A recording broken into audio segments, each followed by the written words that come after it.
башында мындай болуп калат. Тиги биз художественный училищеда окуп атканда жана торговый техникум азыр ошонун кыздары менен чогуу селхоздо чогуу болуп калдык да. Чогуу болуп калып ал кыздар менен таанышпа портрет тартканы бар чында. Портрет тартып анан ал айтып калды да бизге жумушка иштебейсиң депчи. Анан кызык болду да, макул анан комната беребиз. Илгери студсоветтер эле чеччү да, студенттер кыйболчу да. Анан барып директор кирип аябай жана апенди кызы мактап, катуу мактады мени. Анан автоматически комната берди. Комната берип иштей баштадым да. Иштеп барам, кыздарым толгон кыздар жалгыз жашайт. Анан отуруп анан анда училищеда окучумун да. Анан кийин анан мен училищеда окуган балдар 3-курстан документимди тиги академияга тапшыртып салыптыр. Анан мен тиги Ленинградка кетем деп дайындап жүргөм да, мен агайым Юрстанбек Шарап тияка сүйлөшүп, ошака кет, ошака бар оку. 3-курстан педагогикаден 3-курстан тияка мындай кабыл алат деп айтты да, бияктан даярданып алып бар деп. Катуу даярданып жүргөм, кетем депчи. Десе мен анан тиги директор да Байбосун чакырып калды, чакырып анан документиңди балдар алып кетти. Анан тияка күчүңдү сынап көр, өтпөй калсаң кайра келесиң деди да. Анан мейли анда тиги балдарга баягы караан болоюн деди, катуу өтпөй калып тиги балдар өтүп кетсе экен деп. Ошентип баргам да. Өтпөйм деп эле баргам да. Барсам анан балдар да айтты. Эми чогуу окуйлу. Анан сен биякта калып калгандым да. Деп тинтип калды. Анан тиги училищедагылар да кетиргиси келбей атат. Эми баары күчүң баары кайра келет деп ойлоду да. Мен деле кайра келем деп ойлодум. Анан таңгамал жанагы мени Акылбек деген эме ушул вахтадан чалып калды. Сен тиги бирөө чалып атат, таңгамал. Чалып анан телефонду алсам эле Майрамкул сен ушул академияга өттүң окшойт деп. Эмне болсо түш көрдүм деп. Эмне болуп түш көрдүм, ушул бир ак жүгүп эле отурдум дейт. Анан эмнегедир кетип баратканда тиги Руслан деген жигит экөөбүз түшүп калдык дейт. Анан сен ушул ак жүгүп эле отуруп алып кеттиң деп да. Сен өтүп кеттиң ошо, биз өтпөй калдык. Эми экөө тең шаарылып калды, городской балдар. Анан отуруп анан мен көп деле маани берген жок. Мен наоборот өтпөй калайын деп атам. Аям силер өтсөңөр жакшы болот эле.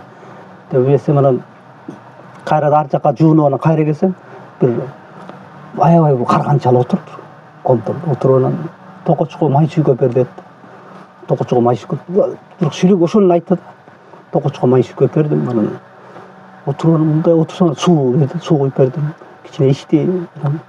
Бирден чыгып кетип калдык айымда. Отуруп сразу вахтага чуркап бардым. Бул авышка эмне киргизген десем, мен көргөн жокмун да, качан кирип кетти? Азыр эле чыгып кетти, көргөн жокмун да. Окуйнан түшүнгөн жокмун да. Мен баягы көчөдө баягы кирген окшойт деп ойлогом да. Барып академия өтүп кеттим ошол. Кудай жолу өтүп, анан ал жерден ошентип окуп калган. Болбосо тиги Ленинградка кетип калмакмын да. Эми баары эле бар буйрук. Анан училищедан дагы жакшы мугалимдерден билим алдым да, өтө жакшы. Анан академиядан дагы өтө мыкты мугалимдерден билим алып калдым. Ошол баягы мен багымда өтө мындай, өтө билимдүү, өтө мындай бир аябай мындай бир мен багыма жараша ошондо билимди жакшы алып калдым да. Анан ошонун негизинде могу сүрөт тартып калдым да. Өтө мындай бизде эксперимент кылды да, училищега тапшырып атканда ошо 5 жылдык кылып аяктан да эксперимент кылды да. Ар кандай задание берет. Анан башкача мындай окутчу да. Ал убакта да заман мындай эмес. Стипендиябыз эле жетчү. Кайсы жылдары болду? Жылдарын ушул такыр унутуп калам. Жылдар эсимде жок да, жылдарды унутуп калам. Ошо баардыгы мурда чоң энелерimiz эме кулагыңызга сиңирип, эметсе кийин мыкты мугалимдерге жолугуп, кийин ошол касиеттүү адамдардын батасын алып, баардыгын чогултуп анан ошол менен эми жемишин берип атсыз да, өзүңүз тартып азыр. Жанагы училищеде окуп жүргөндө педагогика, психология, жанагы мифология деген сабактар болот да. Анан бүт орус башка улуттагы аялдар да.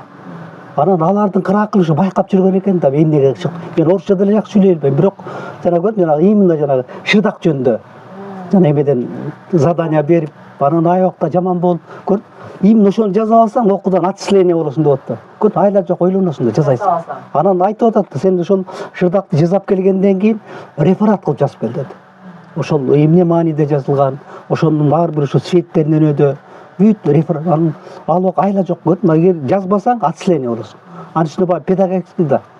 Ошонун баарын аябай так айтты да, эгер могун бар ал убакта эме болчу, ошондой заданияны аткарбасаң окуудан ал убакта окуудан отчисление болду деген ал өлүм менен барабар да. Айылга барганда бүт уже топок койгон. Уже кайра шаарга жол жок болуп, жан талашып окуйсуң да. Көр, жаныңа күч келгенде адамдын башы иштейт экен. Эгер жанына күч келбесе, жанагындай бир эме болбосо, адам жүрө берет экен.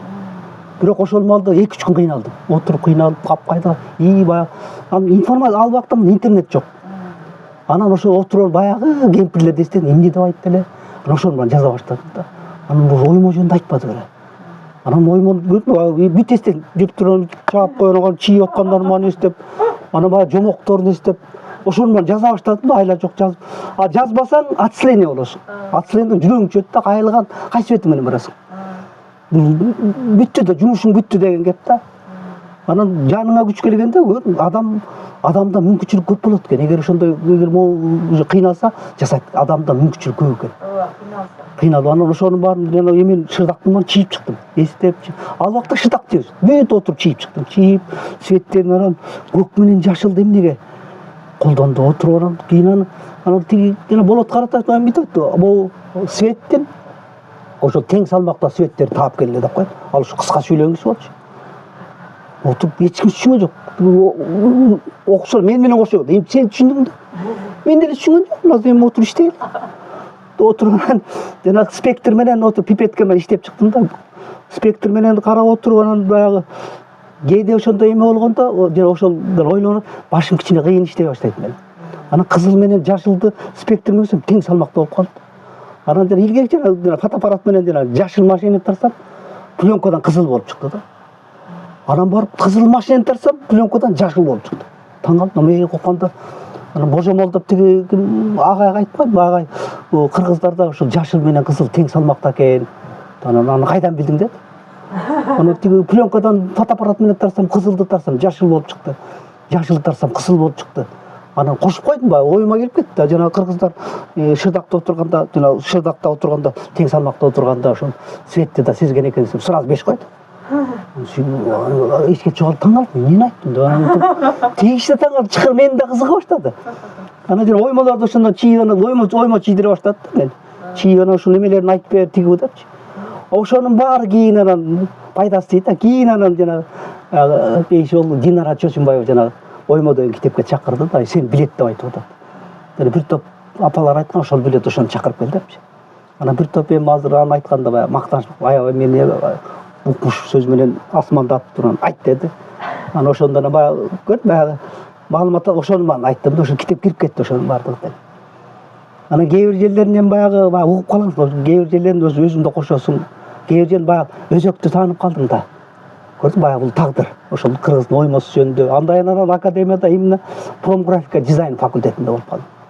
Ал жерден жана ин тамгалар жөнүндө кызыга баштадым да. Жана могу символика, геральдика ошол жөнүндө окута баштадым. Күчтүү мугалимдер окута баштады да. Андан сырткары анан жана Таалай Ташмаматов деген өтө чоң бир этнограф бар. Аны менен бир эми кайып каскага гана бирдем болуп таанышып калдым. Түшүнүксүз бирдем болуп таанышып калып, бир күн алып жана Дил ордосу деген гезит чыгарып, эмблема тартып бер деп калды. Анан ал кишиге барган сайын жанагы чөптүн сырын билет. Анан кыргыздын жанагындай бир кайып сүйлөшүн ошол изилдеп, ошол маалда өтө терең изилдеген киши экен. Анан ошол бирдемелерди айтып кызыга баштадым да. Сабактайын ошол жака жөнөйм. Баягы кишинин сөзүн угайын деп, жана баягы Тайлак Абдылдабеков деген аксакалдар көзү өтүп кетти. Ошолор келет, алар келгенде ошону атайын сөзүн угуш үчүн барам да. Барып анан бир күнү эметип калды да, Майрамкул менен эн тамгаларды көргөздү да. Анан момуну ошол татар кемпирден алдым.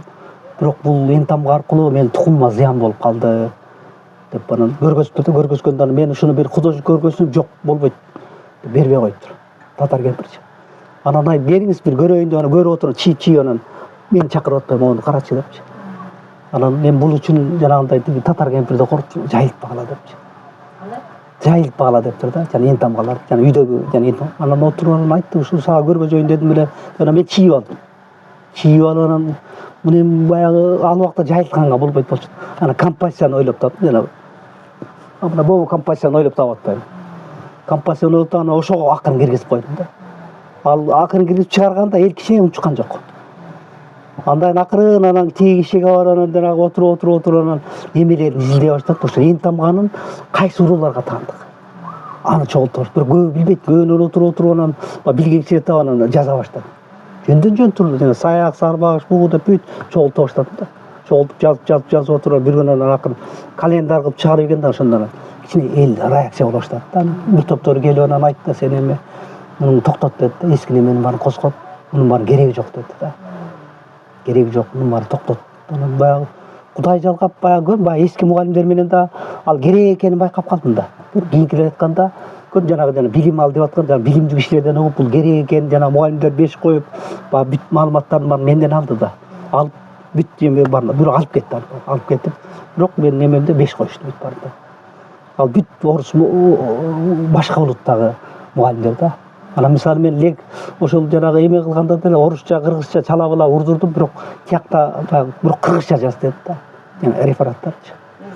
Мага мына шанс берди да. Салма сен болгон эме, бирок түшүндү алар. Бирок рефератты да алды, ошо сүрөттөрдүн баарын алды.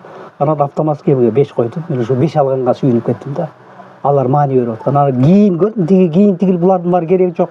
Кыргызга орнамент этип, тигиндей мындай этип. Тиги муну жишилган тема деди да, муну баягы кайрылбаа деди да. Көп эмелер атын айтпай көбү каршы чыкты. Бул кыргыздын эн тамгалары, бул татем булар мындай кереги жок тема деп айтты.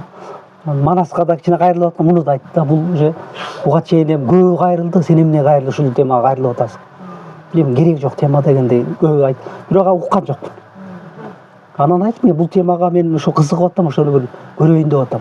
Жүрөк каалап калды да. Каалаганда мисалы мындай экен, адам өзү кааласа жолунан кайтпайт экен. Ооба. Мисалы адамдын каалоосу болуш керек. Мисалы канча немелерди атын айтпайын, мен эме токтот деди да. Башка теманы эметпейсиз. Бул тема уже эч ким укпайт. Бирок алар деле туура айтты, эч ким укпайт. Бул тема сен анткени кереги жок тема болчу да. Ал убакта. Азыр эми көр, мына уңгу жол деп, именно ошол тема керек болот. Бирок уңгу жол деп айт, бирок уңгу жолго биз даяр эмес экенбиз. Ошол темалардын баардыгы тең ошол жана биздин тамга белгиде экен бул иним көрдүм, именно ошол жерде чоң маани бар экен да. Анан кийин жанагы аксакалар келип, именно ушул керек деп ушулардын баарын алып чыкты. Азыр эми мына жаштар айтат, ушуну алып чыгышыбыз керек экен. Ошол маалда ошо аксакалдар жайылтыш керек. Ушулардын баарын тактап ордуна коюш керек экен. Ошончо дем берип, чогултуп жанагындай. Эми ал маалда жанагы аксакалдар чогултуп жанагы Дастан Сарбутта билген экен да. Ошолордун көз түрүсүнө чакырып анан ар кандай бир эл куту деген наамды берди. Мен уялгам. Анан эми жаш болсоң да сага берели деп аксакалдар айтты. Анан бирок уялдым да, мен ал наамга менен пока эч билимим жок да. Өзүң билимиң жок болсо анан тиги бирөөгө мен эл куту чебер наам деп кантип айтасың? Өзүм уялып жүрдүм да баягы. Эми татык, эми ага деле татыктуу эмесмин. Билчимин да ошо татыктуу эмес экенин. Ошондон улам жана көрсө, ал билим ал деп аткан экен да. Паттекс ошондой аксакалдар чогултуп, сен дагы билим ал. Бул жана карызга берип атпа, сен билим алышың керек. Кийин анан жаштар сураса эмнени айтасың? Мен ошону айтып аткан экен да. Көрдүң? Ошону байкап калдым да, ошо Аванс берип атты да. Аванс экен да, анан алар баягы калып, көрдүң ба, мени шагым сындырбай сен билесиң, мен эчтеке бирок мен билесиң деп атат да. Мен эчтеке билбейм. Бирөө сураса, кокуй сурабас экен деп атам, жанагы мектептеги эмеде болчу. Бирок ошол мага билим берип атат алар. Көрдүңбү? Анан алганда көпчүлүк айтчу эмесмин, эл куту чебермин деп кантип айтасың? Көп нерсени билишиң керек да, бирөө сураса. Бияңар билип атпай ошону чыгаш керек. Көрсө тигилер билим берип атыптыр да, ошону берип турган ушулар билишиң керек деген нерсе жүк деп атыптыр да. Анан жана адамдын кадырын ошондо биле баштадым. Ошончо жанагы мына көрдүм, жанагы Туубаса Манасчы, жанагы Төкмө акындар Туубаса билимдүү да. Алар да ошо билим алат. Көрдүңбү, ошондой көп билим алып, ошо билимдин негизинде жана оозуна чыгат да. Көрдүңбү, ошо билим болгондо ошо төгүп атпай, билим негизинде ошо Манасты айтып атат. Көрдүң, тигилердин гениалдуулугу, жана мугалимдердин баарын жана 5 коюп аткан, мен эшикке чыгып уялчымын да, кантип көп сурайт, кантип 5 алып кеттим, жана мифология, психология жана эмелерден 5 алып кетем. Педагогикадан анан кийин айтты, сен күчтүү мугалим болосуң. Кайдага эптеп бүтсүң? Мен оюм бар, сүрөт тартыш керек, педагог эмес, сүрөт тартышым керек болот. Петке тапшырганда Илюстонбек агайым айтты, Петке тапшырсаң анан Ленинградка барасың, ошон үчүн бардым да. Петке тапшырган ошол да. Педагог болоюн деген оюм жок болду, мен сүрөт тартайын деп баргам да. Анан Петке тапшырсаң Ленинградка 3-чү курстан кабыл алат деп. Ошон үчүн тияка тапшырдым да. Анан мен бул реальный живопись тартап, максатым ошол болчу да. Анан баары тагдыр өзү сени жазайт экен.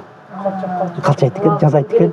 Ошол келип жана мугалимдердин баардыгы ошол туура жолго буруп аткан көрөсүз. Именно ошол кыргыздын жана уңгусуна буруп, орнамент жөнүндө ошону чийип кел, ошол жөнүндө жазып кел.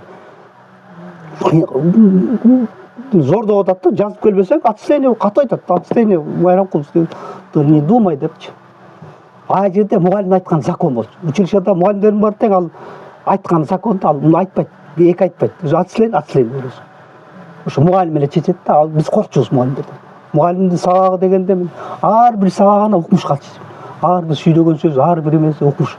Атайын сабактан калып калуу деген оорубасам да барам. Барып ошону укуп кокку сабактан калып калсам бирдеме укпай калчудай болчу. Ошондой болчу. Ушул ички жагынан беришкен да, кагазга көпкө карабай, а? Бир сабактар ошондой деңгээлде өтчү да. Анан ошонун баарын сиңирип отурдум да. Ар бир композицияны тиме мисалы мындай бир задание 5 немени жасап келем. Бул жерде эмне бар болду экен деп мисалы ритмдин түбүнө чейин жасап келет. Азыркы мугалимдердин деле азыр көзү бар. Сразу эле баягы ошого жараша баа коет да. Анан ошол композициялардын баарын билсем, анан эми баа түбү ойлоп атам, ошол манас темасына кирейин деп атам. Ар бир композиция, закондор, мизондор жазып ал жаттаганда жаттады. Түнөп чыгат, эч жакка толку ошону чийип чыгат. Ар бир укмуш жаса баштап, чийип, тартып, ошону эме мугалим айткан бар жазып алам. Ошол мисалы ритм жөнүндө ошол бир задание 2-3 задание жасап келем. Четко ритм, сложник жазып ал жаттаганда жанагы молдо туугандар жанагы бирдемени айтып, ошондой эле айтчумун да. Жазып ал жаттаганда жаттадым да. Анан бирок мен мугалим болом деп ойлогон эмес. Бирок мугалимдер сен кийин жакшы мугалим болосуң, тиги деп баягы биз мисалы эмен убакыт эсептеп коет. Анан чыгып ошол теманы айтып, ушул отуруп, туруп сөздү баштап кандай ошонун баарына баа коет. Анан жанагы зрительный симпатия дейт, ошол кандай сүйлөйсүң, кандай отурасың, көз карашың кандай, ритм сөзүңдүн да ошонун баарын эметип ошого баа коет. Катуу ошол өзүңдү баягы тарбиялайсың да, сүйлөп атканда сөздү да туура сүйлөш керек, тилди дагы, анан жыйынтыктап бүтүр, оюңду жыйынтыктап бүтүр дейт да. Анан отурганда да бүкүрөйүп жана тарс этип отуруп, ошонун баарын эки коет. Ошонун баарын ошол аябай күчтүү мугалимдерден эме болуп калды. Анан ар бир сабак өткөндө кызыктуу өтөт. Аябай кызыктуу өтөт. Анан задание бергенде да ошону баягы башкача задание берет да. Анан ошону бат аткарганга аракет кыласың.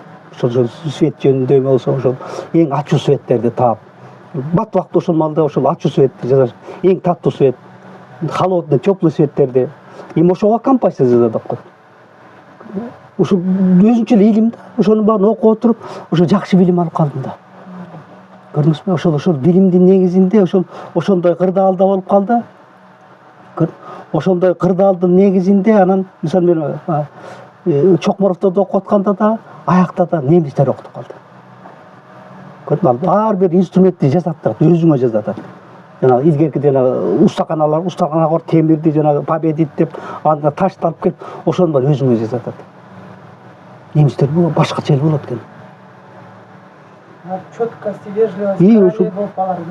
Ошол 8-класс бүтүп келип, алар ошондой окутуп жана скульптура жасап калып ошондон да. Анан ал убакта ар бир мугалим айтканы мыйзам. Ар бир эметип аткан, ар үйрөтүп атканын баарын укмуш үйрөнөсүң да, кызыгасың да. Жантар түнү менен жана таштыр тини менен чегип чыгасың, жасап чыгасың. Күнбай билимди аябай жакшы алып калдым. Ал убакта да тынч. Стипендия жетет, баягы акча, анан баягы эчтекени ойлонбойсуң да. Стипендия момдой жетет. Анан кийим да берет, тамагын да берет. Только билим ал болду. Ошо мугалимдин айтканы мыйзам. Келесиң, ошо домашний работаны аткарасың, эч жакка чыкмай жок. Жакшы билим алып калдым да. Ошо билим алган үчүн азыр кичине жүзүм жарык да. Ошон үчүн баягы искусство эмне экенин талаш аласың, ар бир нерсени калпай. Бирок жакшы да жагы, анан жаман да жагы. Мисалы азыр художественный выставкага барып, жүрөгүң ооруйт да, барып карап, алдап атканы көрүнөт да. Жана художник эмне болуп алдаганы бүт көрүнүп турат. Интернеттен алып, сүрөттөрдү көчүрүп, тартып, анан жанагы көрүп. Ошол сүрөтчүлөрдү сен бир баягы барып, ошо выставкаларга барып карасаң, азыр менин үчүн бар ошо алдаганы билинет да, калпайтып атканы билинет. Ошол сүрөтчүлөр ошол билим алган эмес. Ошол көрүн, сүрөттү алып көчүрүп, ошол кооз кылып тартып, копировать этип атат, жана искусственный интеллект болуп калып атат да. Жана сүрөт өнөрүндө жана энергия жок болуп калган ошол. Бүт ошону билип калганан баягы көрүп, баягы жакшылап айтпайын деп, аялым айтат, айтпайм деп барып айтып коесуң. Ай бул искусственный интеллект болуп калат. Бул сүрөтчүлөрдө эчтеке жок болуп калат. Алар каршы чыгат. Кийин мен байкап отурсам көрдүм, мына бул балдардын козголуп атканын сүйүнүп атам да. себеби көрмө символика сүрөттө ошол адамдын билинбеген эс тутумун козгой турган чоң көп мындай сезимдер бар да, сезимдер бар. Кээде байкайсыңдар, сезим болгондо мисалы улуттун колоритинде жана музыка чыгып, жана Манас Саякбай күпүлдөп жана Тайтор чыгат, кыргыз ыйлайсың да. Ыйла ошол маалда Саякбайды ыйлап, жана Манастын элеси көрүнгөндө жанагы бир ошол сен өзүңдүн аң сезимиң козголуп атат да, улуттук аң сезим. Саяк ошо Манасты ошол Саякбай көрүм, кээде жанагы Алмамбеттин жана кайгырып кейип, жанагы Манас айтып аткан мен ошол окуяны көрөм. Алмамбеттин да кейип кетип, менин да көзүм жаш. Саякбай да ыйлап айтканда. Жанагы Каныкей келип, ай сен эми тиги Манас жалгыз эле ошону көз кырын сала жүрсө, Алмамбет каңыргып түтүп атпайбы? Мен жалгызмын. Эмне деп атасың дейт. Анда эли турат. Ал көгөж жаман болсо тууганда турат. Мен жалгызмын. Эгер мен өлүп калсам, менин артыман ким ыйлайт? Арукеден башка эч ким жок да дейт. Каңыргып түтүп ыйлап атат. Ошол окуяларга кирип ыйлачым. Москвада көр. Ал окуя ошол кыргыздын жашоосу да. Көрдүңбү ошондо? Бүт ошол эмеде ошол Манаста ошол Саякбайдын айтып аткан энергия бар да. Ошол окуяга кирип, ошо ыйлап, ошол жерден тимиле кайгырып, ошол көрдүңбү Саякбайдын гениалдуулугу ошол окуяга кирип айтканда. Ошол окуяга ошол келген кишилерди да кошо алып кирип кеткендиги да. Көрдүңбү? Анан мен оюм ал дүйнөнү эми сүрөт дүйнөдө чагылдырыш өтө оор. Мен болгон жер алган билимдин негизинде кандай деңгээлдер жаратып атам, бирок ал кандай деңгэл мен өзүм чын жүрөгүмөн жасап атам да. Ошол эң важный ошол болуп атат. Өзүңүз ошону жасаганда эргийсиз. Эргийм, ошол сүйүнөм, ошол окуяга кирип алам. Ошол жака кирип кетем, жыргайм да, жыргап, эс алып, жана балким жана бала кыял болуп калдым ошондо. Ошол чыгарма жаралгандан мен эс ала баштап, жыргап, үйдө эмне болуп атканын эстеп, анан аялым менен сүйлөшүп, ага кирип кеткен бүт унутам. Аялымда кичине мен бар экенин кичине эстеп коелу, эстей аласың да. Эстебей да калам, унутуп да калам. Ошол кирип алган жака жыргап, азыр да түшүнүп бүттү. Бирок акыркы убакта кичине айтып атат, кичине бияка да кирди, бияка жерге түшпөйсүң деп. Тет жака чыгып, бер жака да келип жүрбөйсүң деп. Үйгө деле келип мени карап койбойсуң деп. Унутуп каласың, ошол жака кирип, ал ошол композиция бүткөндө эсиңе келет, окуй, үйдө эмне болду депчи. Көрдүңбү, ал жаманбы, жакшыбы, ошол улуттук жанагы дух бар да, рух. Ошого аралып калгансың да. Чексиздик ошолго кирип. Ошол нерседе чагылдырган сүрөт, ошол чагылдырган сүрөт, ошол ал билинбейт. Ал ошол элдин элдүүлүгүн өзөк ошол эл ошол өзөккө берген. Эгер өзөгүң жоголуп кетсе, ошол жанагы дүйнө таанымы деп атпайбы, ал билинбейт энергия. Эгер ошонун жок болуп кетсе, ал эл жок болуп кетет. Эл жок болгондо мамлекет жок болуп кетет. Элдин жүзү, элдин сакталып турган ошол жөнөкөй эле бир сезим. Жөнөкөй эле көзүң көрүп турган, кулагың жана музыка болот да, көзүң көрдү, тамганы көрдүң, анан кыргыз музыка комуз. Кыргыздын улуттук жана добуш. Улуттук кыймыл аракети, улуттук мүнөзү. Ошонун баардыгы стержин. Элдин стержини ошол. Биз ошого гана маани бериш керек да. Сен эң биринчи ошол стержинди сакта, уңгуду ошол уңгу сакташ керек. Калда заман деп атат, заманда мына техника, жанагы укуш, ушундук немен бар болуп атпайбы? Ал маселе, ал жаштар өзү эле аны окуйт. Мына англис тил азыр балдар биз укмуш окуп атпайбы? Англис тилде окуйт. Азыркы техниканын баарын билет, компьютердин баарын билет. Ал сен каалайсың, ал билет. Ал билимди алат. Бирок сен өзөгүң жок болсо анда бул өтө коркунучтуу. Өзөк жоголгондо ошондо бул мисалы ошол кыргыз ошол жараткандан берген өзөк бар да. Ошол өзөктү биз кармап, ошо дүйнөгө тартуу кылсак, дүйнө да бизди сыйлайт. Биз ошондо билимди ошондой экенибизди көргөзсөк, дүйнө ошону менен сыйлайт. Ал техника менен ал өстү да. Ал өсүп атат. Биз ошонубуз менен биз элге көргөзө турган ошонубуз да. Техника менен көргөзө албайбыз. Анан ошондой нерселердин баарын жанагы кирип алып, ошонун баарын көрүп калып, жана тыбырчылап аткан ошолдуктан анткени менин да өмүрүм да эсептелүү да. Кача ошол жаштар ошону сиңирип, ошол мына сүрөт, именно сүрөт өнөрү. Сүрөт өнөрүнүн ичинде ошол улуттук баалуулуктар чагылдырылып атат да. Ошол жерде мына ошонун тегин улуттук музыкада добуштар турат. Улуттун өзүнүн ыргагы турат. Ошонун негизинде ошол элдин мүнөзү турат. Көрдүңбү? Ал элдин мүнөзү ошол тарбия. Жана тарбия ал билинбей эле ошол жөнүм. эмесинде түйүндө ошол сен ким экениң ошол жерде турат. Жанагы сиздики мына азыркы Бишкекке тараптырда эми мисалы жана бизден Астана өлкөсүнөн туруп калган да мен көрчү. Эсим болуп калган да. Кайсы жерде? Астана өлкөсүнөн көргөм да. Катып калгандай мушкемде элечи ушунча кыргыздын эмеси бар экен деп көпкө тургам да карап. Анан эми бул азыр биздин райондорго, областтарга жетпей атат да. Мындайча айтканда жалгыз болуп калатабыз. Анан мындай жайла албай атат да. Ушуга мен эме болуп атам да. Биз азыр өзөк анан мындай да атат, бирок мунун маанисин түшүндүрүп, ушул нерселер таралып, ушул илимге жок да, айлыкчанан жалгабап ошто жок да качышты. Ушуну кандай кылабыз эми? Кантип бул? Муну ошол жанагы түгүлбестик деп атпайбы, жайылт деп атпайбы? Көрдүңбү, жайылганда ал баары бир ошол Орусчалап чакырышыбыз керек экен да. ошол көрдүң жанагы билинбеген мындай жүзөр айтайынчы, жанагы энергия бар да. Ошол энергияга кайып каскагана мен баягы туш болуп калдым, жана антенна чык жабышып калганда ошондо тартылып калган сүрөт да. Ал балким бирөөнө жакпашы мүмкүн, көпчүлүк ал жакпайт. Анткени ал эмне үчүн ал эл козголуп калат да. Эл көзү ачылып, өзүнүн ким экенин таанып билип калат да. Кандагы билинбеген информация ошол көрдүңбү, кандайдыр деңгээлде тияктан ошондой бир тартып атканда ошого кирип калгансың да. Ошол нерсе козголгондо ал эл өзүнүн элдүүлүгүн эстей баштайт да. Анан ошон үчүн бул эми ал композиция дүйнөсүнө жайылып кетти азыр. Сүйүнүп атат, дүйнөсүнө жайылып кетти, бирок эми акырындан эми бул аны мындай мен жайылтам, ал жаштар жайылыш керек да, эл жайылыш керек. Мен жазадым да. Мен өзүмдүн мыйзам эмемде, милдетимде жазадым. Ал кандай деңгээлде мисалы ошол маалда мен иштеген жокмун да. Только ошону тартып аянбай айткан тамга кадалып алып ошону тарттым да. Көрдүң? Ал эми көрдүңбү, мен сүйүнүп аткам, жаштар козголуп кетти, шекчип атат, бизде бирдеме бар окшойт.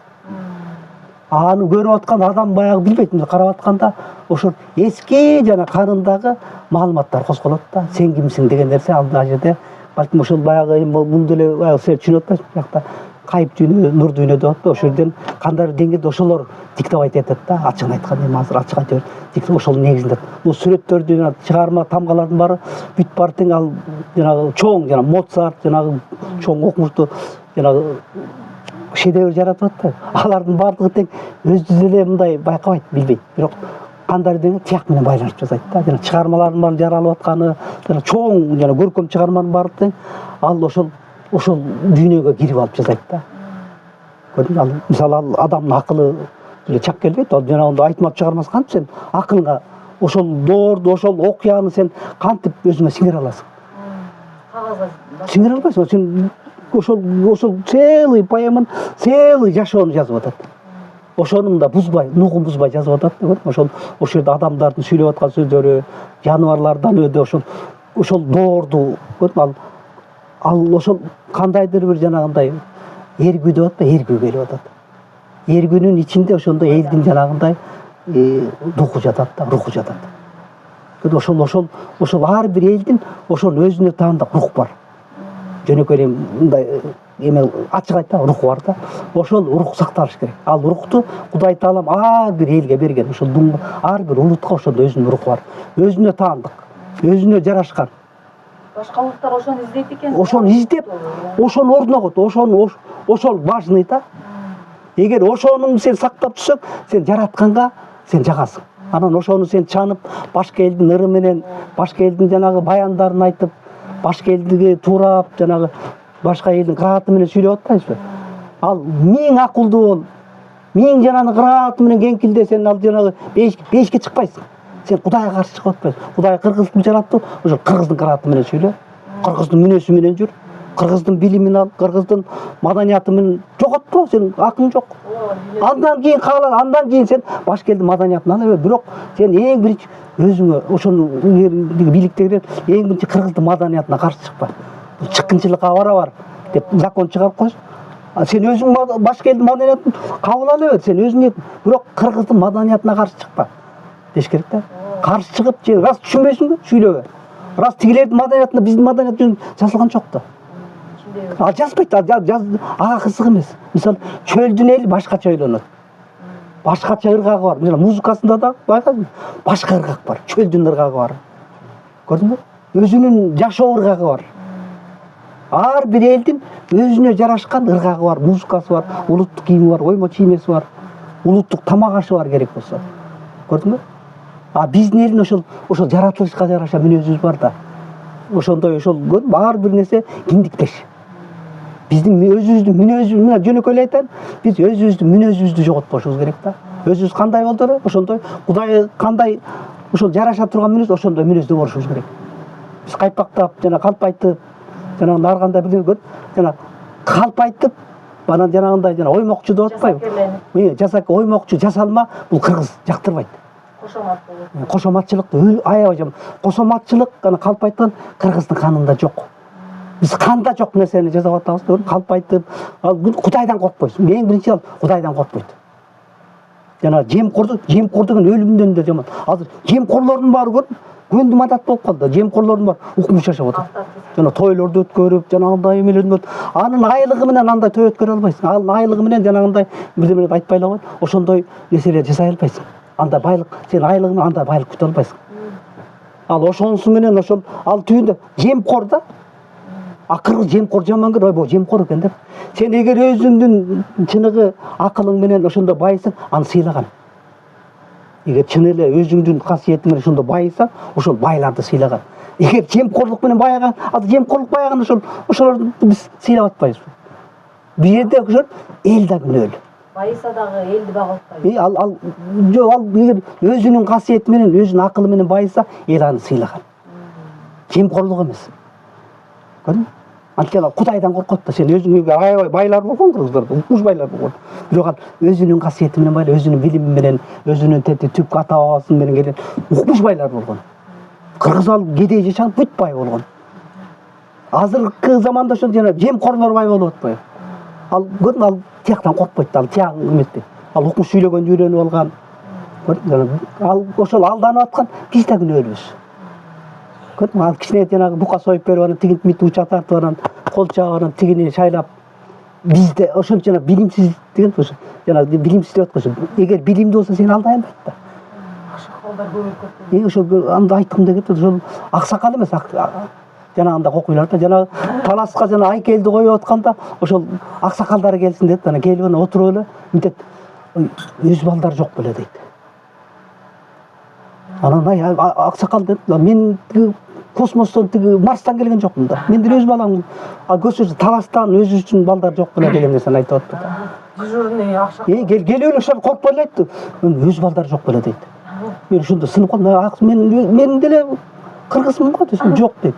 Мен өз балдарды таап жазатпайсыңар дейт. Көп жолу ушундайлар бар да. Көрдүм, азыр бүт жерде ошондой. Аталарыбыз, чоң аталарыбыз өздөрү сыйлап жаткан да. Транспорт кылса ушундай ак ит да кирип чыгат, мышыгы да кирип чыгат. Анан биз жака барсаң мен ошондой эле айтпай эле коеюн. Мындай кадырлуу эле кишилербиз да эл үчүн. А бирок үйүндө болсо депутаттарды, чиновниктерди неме 80ден ашса да монтип чай берип отурат да. Монтип аксакалы жок, бирок эми аксакал. Эми 80ден ашканда ушундай адамдар болду да. Кадырлуу кишилерибиз азайып атпайбы? Ал үчүн эмне кылыш керек? Мындай бизде мындай кандай десем, неполит болуп ошол адамдарды көзүнө сайып айтыш керек да. Монтип эми тайсалдайт ушул анткени артып таса эмес да. Көздөрүн качырып. Ким сиз алар көнүп калган. Коркпойт, ал көзүндө качырбайт ал. Сен күнөөлүү болуп каласың. Алар мындай да, алардын эл шекчей баштады, байкадыңбы? Азыр эл көбүрөөк мына мындай инимдей билимдүү жигиттер чыга баштаса, аларга не выгодно? Алар жанагында баяган жана жемкорлугу ал уже уяла баштайт, кокуй депчи. Алар уялыш үчүн бияк койгонуш керек да. Эгер эл жалпы мындай уктап жатсак, аларга жыргал да. Алар жана тойлорду уюштурганда жана байкуш билими жок, ага тең элемдер кредит алып анан той өткөрүп атпайбы? Мына ого төрөлүп атабыз да. Бу жерде түбүндө генофонддо талкаланып атат. Ал өмүр бою жана кредит төлөп жүрөт. А тигил ал жеңил келген акча да. Көрдүң, жана түгүнчө министр болду, жана кызынын себебин өткөргөн. Аны деген тиги хан, падышалар да андай сеп бере албайт. Ал коркпой туруп себебин берет да, кызынын себебин айтпай эле коет. Мен атайын сурайм, бул сеп байкайт, момундай сеп берди. Ал коркпой туруп сеп берди да. Еще телевизордон көргөздү, момундай министрдин кызынын себи. Анын аялым айтат, момундай септи деген, мисалы мен миллион картина сатканда да андай сеп бере албайсың да. Ал жөн эле министр болтоюп турат, кызын ошондо сеп корккон жок алчы. Ал тиги кудасы да болсо, ушунда сеп берди, ушунда. Анын айлыгы мисалы $5000 болгон, андай сеп бере албайт. Кудасы да начар да. Азыр ак үйгө жанагы бийликке кирген менен бар. Септерди, жана үйлөрүн көрсөң, жанагы жөнөкөй иллюстра, жана аялдардын жанагы эмелерин карасаң, бир канча $1000. Ал жанагында жип эмелеге отурган уялат. Эме жанагы гольфтерге отуруп уялат. Намыстан ошо жаман да, адам катары өзү эсеп, башкача машина керек, үйлөрдө башкача, жанагы эме депчи. Көп башкача не да. Ошолор көрдүң, ошондой система болуп калат да. Алар ошол көрдүң, жана уялбайт. Анан түйүндө ачылат, Кудайдан коркпойт да. Ал ошолдун баары чындык болуп калган да, чындык ал коркпойт. Анан жана элдин жана эзилип аткан ошондо да. Түйүнүн баардыгы тең, ачыгын айтайын, түйүнүн баардыгы тең. Кесепеден бул генофондго. Генофонд талканат. Кыргыздар генофондду сактаганда, эң биринчи генофонд. Көрдүң, эң биринчи генофонд. Аялы баатыр жанагындай касиеттүү адам болгондо, кой деп жанагы Мойдокейге да балам карып баратасың деп жанагы боронбайлар. Тигинче бир манаптын кызын дайындап койдук эле деп атайын тукум алып кала, бала калсын, тукум калсын бизге. Көрдүңбү? Тукумга маани берген. Жана Шырдакбек да жанагы душмандарын кырып, анан аягын кырбай коет. Келип аксакалдар, "Эми айланайын, аягына чейин кырбайсыңбы?" "Жок" дейт. "Мен кырчысын кырбадымбы?" дейт. "Менин да тукумум акыр заманга чейин барсын" дейт. Анан курт кумурсканында тукумун курут кылган бул Кудайга жакпайт да. Ал мейли ал тили башка, дили башка болгон, ал да адам да дейт. Кыргыздын немесин карасаң, душманына да ошо гуманный да. Мисалы ал колунан келди, бала кырып салса кырып алан, алтын күмүшүн алат эле. "Жок" дейт. "Бул караламан элде эмне күнөө" дейт. "Мен өлтүсүн өлтүрбөдүм" дейт. Аксакалдар карасаң, могу жаш баланы. Көрдүң? Жана ошон үчүн жана акылмандуулугу деп атат да. Кан Шырдактай болсо деп. Душманына да кийин көрдүң, жана болжорго чыккенде да тиги туугандарым айтат, "Бул бизге ушундай кылды эле. Жакшылыкка болуп аткан." Кыргыз жакшылык менен утат. Ошондо бизди кырган эмес деп анан болжоргосун алып барып берип атты. Ошондо баягы көрдүң, ошо күйүү менен бүт кырып салса кырып салат эле да. "Кырчысын кырбадымбы" дейт. Анан менин да тукумум акыр заманга барсын. Ошол Кудай Таалам курт кумурскан тукум курут кылганга дагы жол бербейт деп атат. Кыргыз ошол көрдүң, ар бир нерсенин убал сообу бар. Кыргыздын дүйнөлүк деңгээлдеги ой жүгүртүүсү болот. Азыр ошол убал соокту унутуп калатсыз. Унутуп калдык биз ошондо, унутуп калдык. Көрдүңбү? Ошондой ошо башка элдер да көрдүңбү, кырса таканса кырып атпайбы, өлтүрүп. Анан ошол эмне жери кызык, байлык. Эмачын байлык үчүн өлтүрүп атат, адамды байлык үчүн өлтүрүп атат. Көрдүңбү? Анан ал кими өзүнүн дүйнөсүнө үңүлбөй атат да. Кыргыз өзүнүн дүйнөсүнө үңүлсө, мисалы бирөө чындап баатыр болуп, патриот болушу мүмкүн. Бирөө ошол бир чебер болушу мүмкүн, өзүнүн нересин даңктаган эми алып даңктоо жагынан. Биз ошол жана өзөгүбүзгө да кайтпай атабыз да, ошондойлорубуз да чыкпай атпайбы? Бүтелериндай биттемей эле болдук да. Анан азыр эми ошолор чыгыш керек болуп атат да. Мен ошону издеп жүрөм. Азыр эми буюрса ушунга да Кудай куткулсун. Эгер аябай сонун заманда жашап атабыз, заман жакшы, биз өзүбүз даяр болбой атабыз да. Анан азыр мен монтип чогулуп атканыңарга мен аябай сүйүнүп атам. Бул көбөйүш керек да, көбөйүп.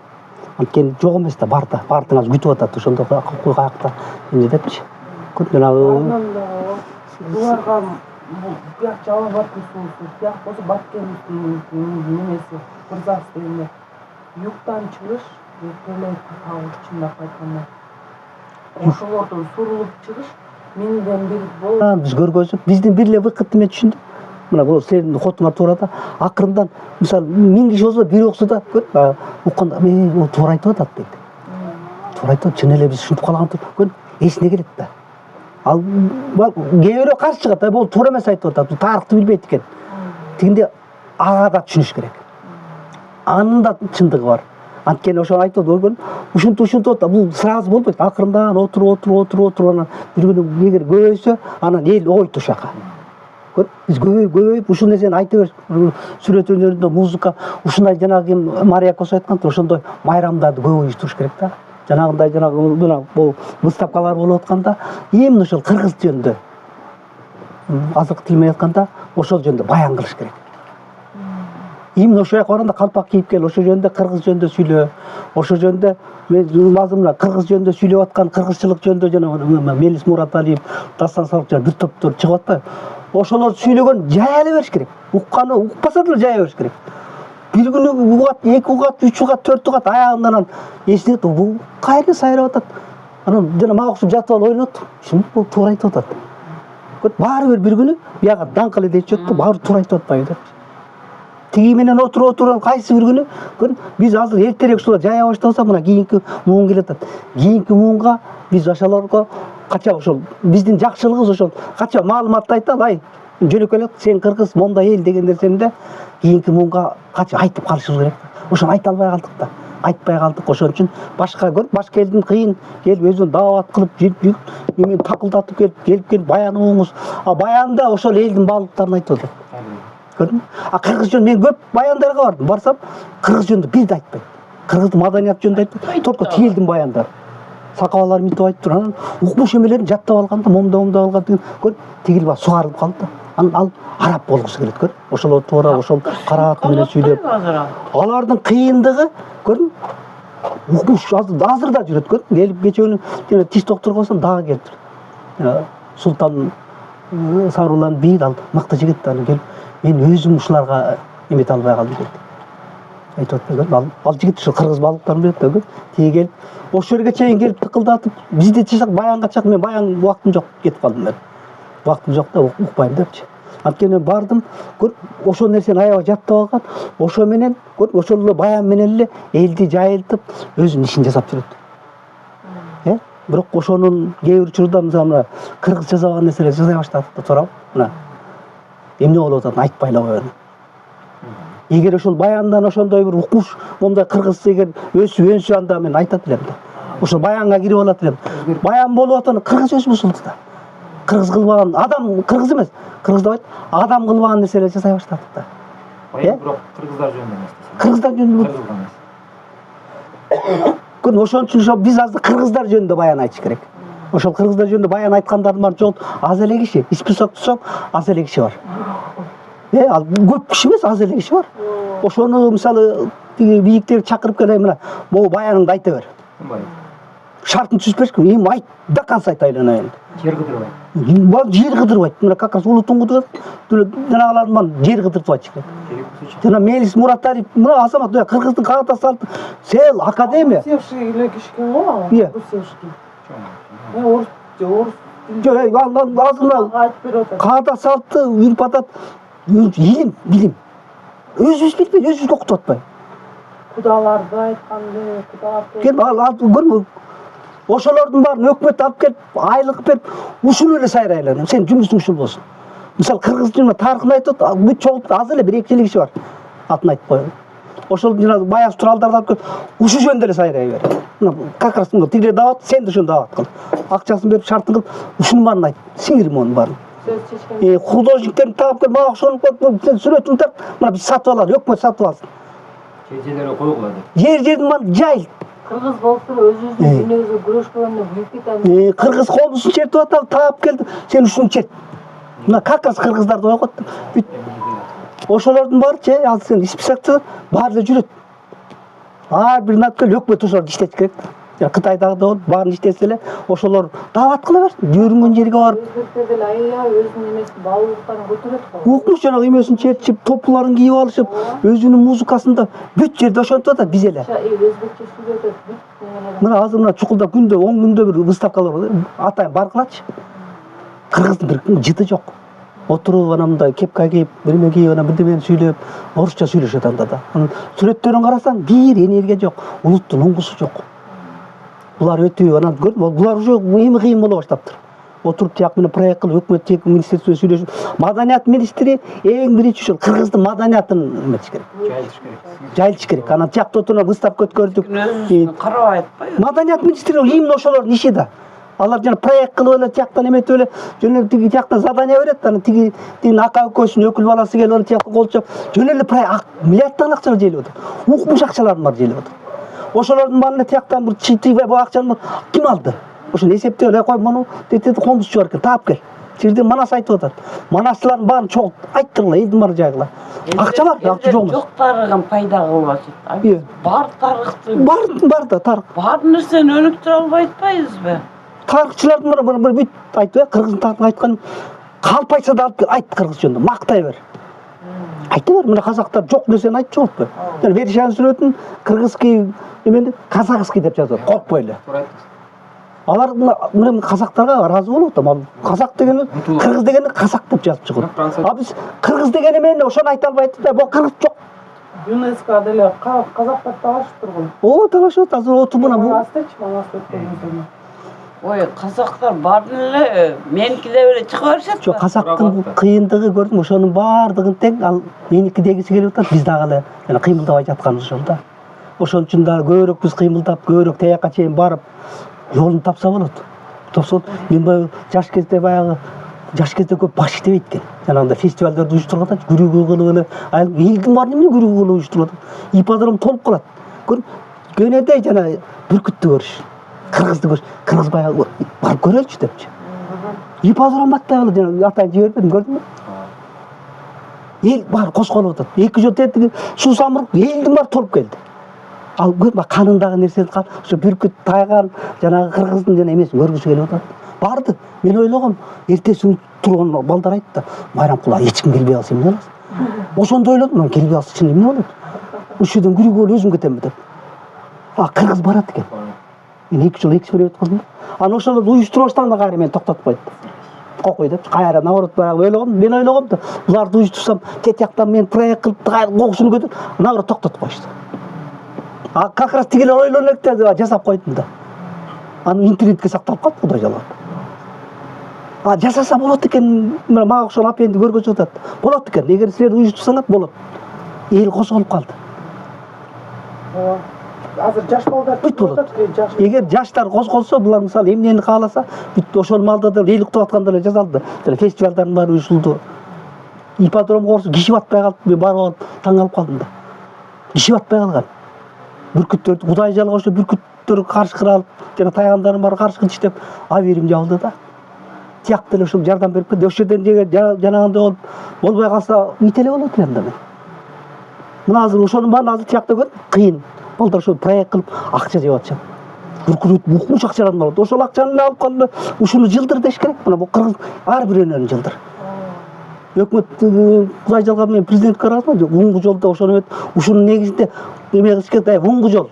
Уңгу жолго ошолго туура келсин. Улуттук спорттун болобу, спорттун жанагы бүт өнөрлөрүн бар туура келсин. Сүрөт именно сүрөт өнөрү, архитектор, скульптура уңгу жолдун эмесинде болсун. Жана выставкалар токтоткула. Акчанын баарын алып калып ошол критерий кылып койсо бүттү, токтойт булардын баары. Жанагынын баары токтойт бүт. Азыр мына архитектор укмуш бүт шабаш болуп кетти. Көрдүңбү? Миллиардтаган акчаны бар жеп атат. Жөнөкөй бирдеме салып коюп, квадрат бирдеме салып коюп атат. Укмуш азыр жөнөкөй архитектор укмуш бай. Чоң акчалар анткен тияк менен байланышып калган. Акчаны бар жээлеп атат. Акча укмуш, акча жок, бар.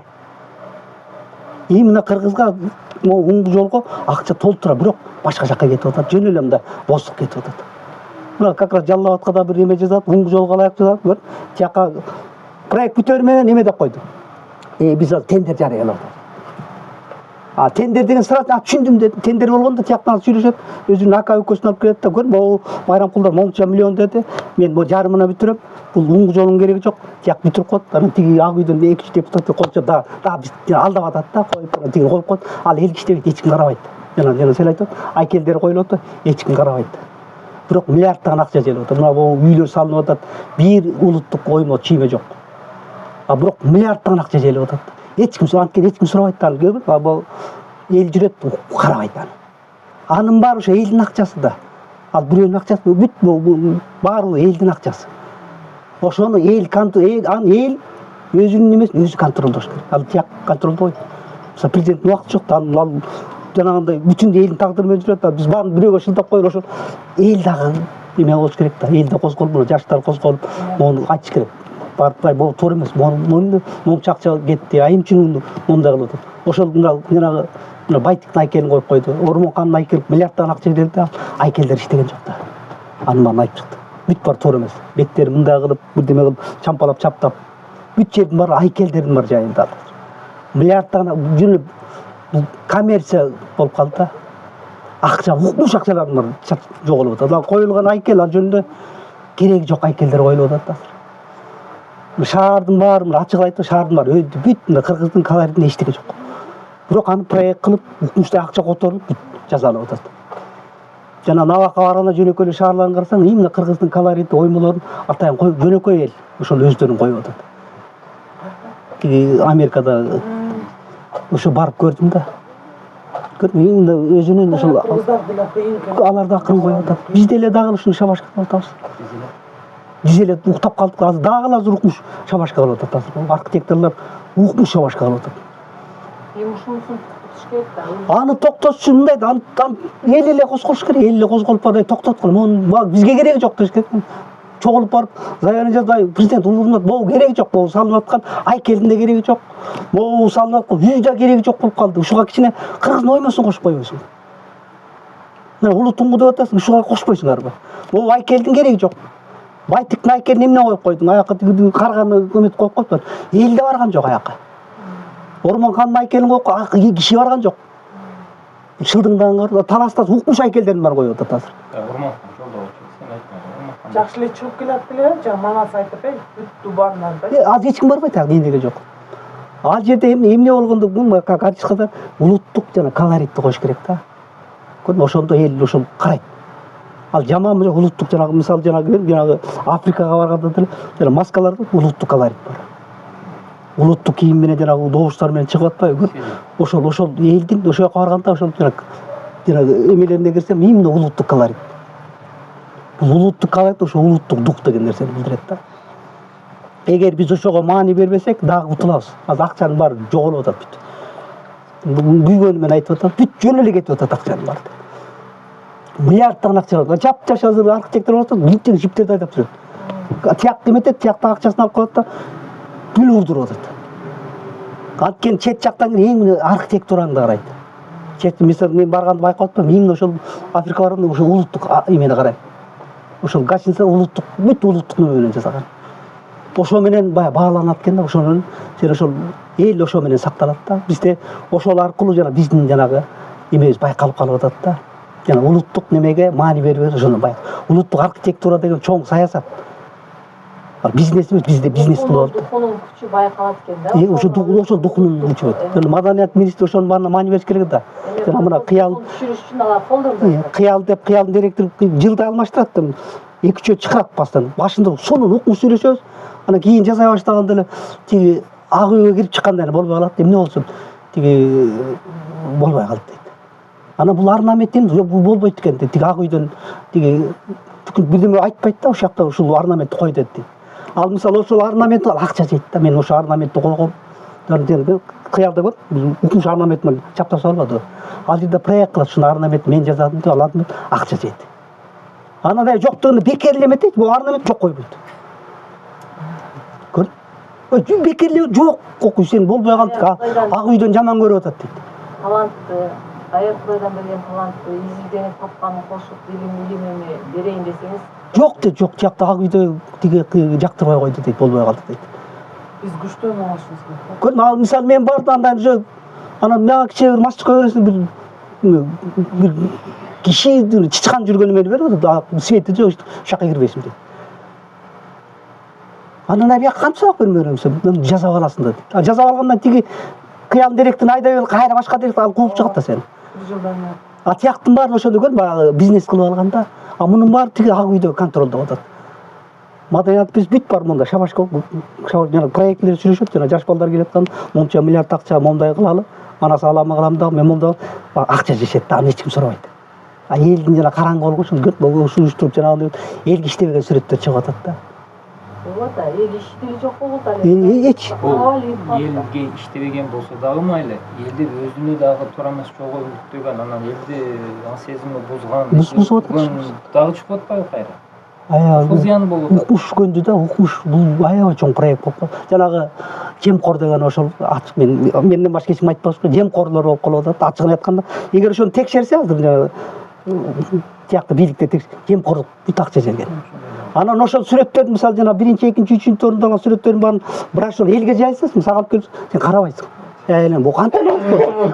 Ушуну кантип 1-2 орун бердим. Элге чет өлкөдөгү көргөзсөң уят болосуң да. Бир күнү айтсаңар ошол жана 1-чи Манас ааламында ошол жана сүрөттөрдүн баарын чоң брошюра кылып, ошол Манас аалы 1-2 орунду алды деп телевизор интервью алсаңар, эчтеке деп айта албайт. Эчтеке жок. Мисалы мен ачам, мен чогултуп жанагы эмесең, эксперттер менен чогултуп эчтеке жок бул жерде деп айтам да. Бетине эле айтам. Кыскартып эчтеке жок. Же сен бар болсо айтып каласың, айтпайт. Айта албайт. Айта турган эчтеке жок да. Анан бирок миллиардтаган акчаны жетти, аны айтат. А тиги жерде жаш бала укмуш кагаз укмуш жасаттыр. Момда болду, момда комиссия келди, тиги жерде 2 депутатты кол коюп койгон, акча жеп кеткен да. Ошондой проекттердин бар тең мындай жемкор деп эле жазып коюшкан проект деп жемкор. А бирок ошону жасап көнүп алды да алар. Биз ошентип уктап жатып алар чыркап атат. Эмди байкап калдык. Эмди жылын уюштуруш керек экен деп атат. Манас ааламын деп жылын уюштуруш керек экен депчи. Жылына миллиардтан акча жеп атат. Сону болуп жыркап ошол круг жей берет. Манас ааламы деген выставка эл барыш керек. Эл барып карап, чын эле бул Манаска мына балдар түшүнүп калгандар бар, бул Манаска туура келет экен. Чет жактан келсе ушуну көргөзө алабыз.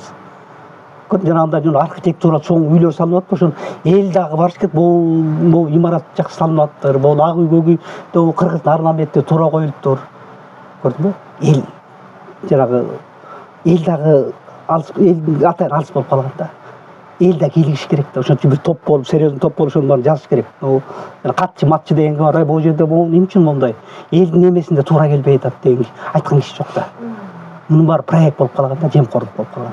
Маданият министрин ошондо жанагындай Исхак Разак муганда ошондой кишилерди коюп, ошондо жылган. Маданият, именно кыргыздын маданиятын ошол жакты бул акча бөлүнүп атат, ошондо туура кетиш керек да мунун баардыгы. Мына союз художников жөн эле жатат. Күндө акчаны алат, маданият министри тияк менен сүйлөшөт да, жөн эле жок болуп. Миллиардтаган акчалар жок болуп атат. Укмуш выставкалар болуп атат. Күндө байкасаң, күндө атайын бир выставкаларга барсаңар, атайын бир 10 күндө бир выставка болуп атат. Кийин отчет берет, мына момча түкүнчү выставка болгондо койт, болду, эчтеке кыла албайсың. Ал выставкага бир киши барган жок. Мен атайын могу акыркы бүт барып, бир кыргыздын жүргөнүн көргөн жок.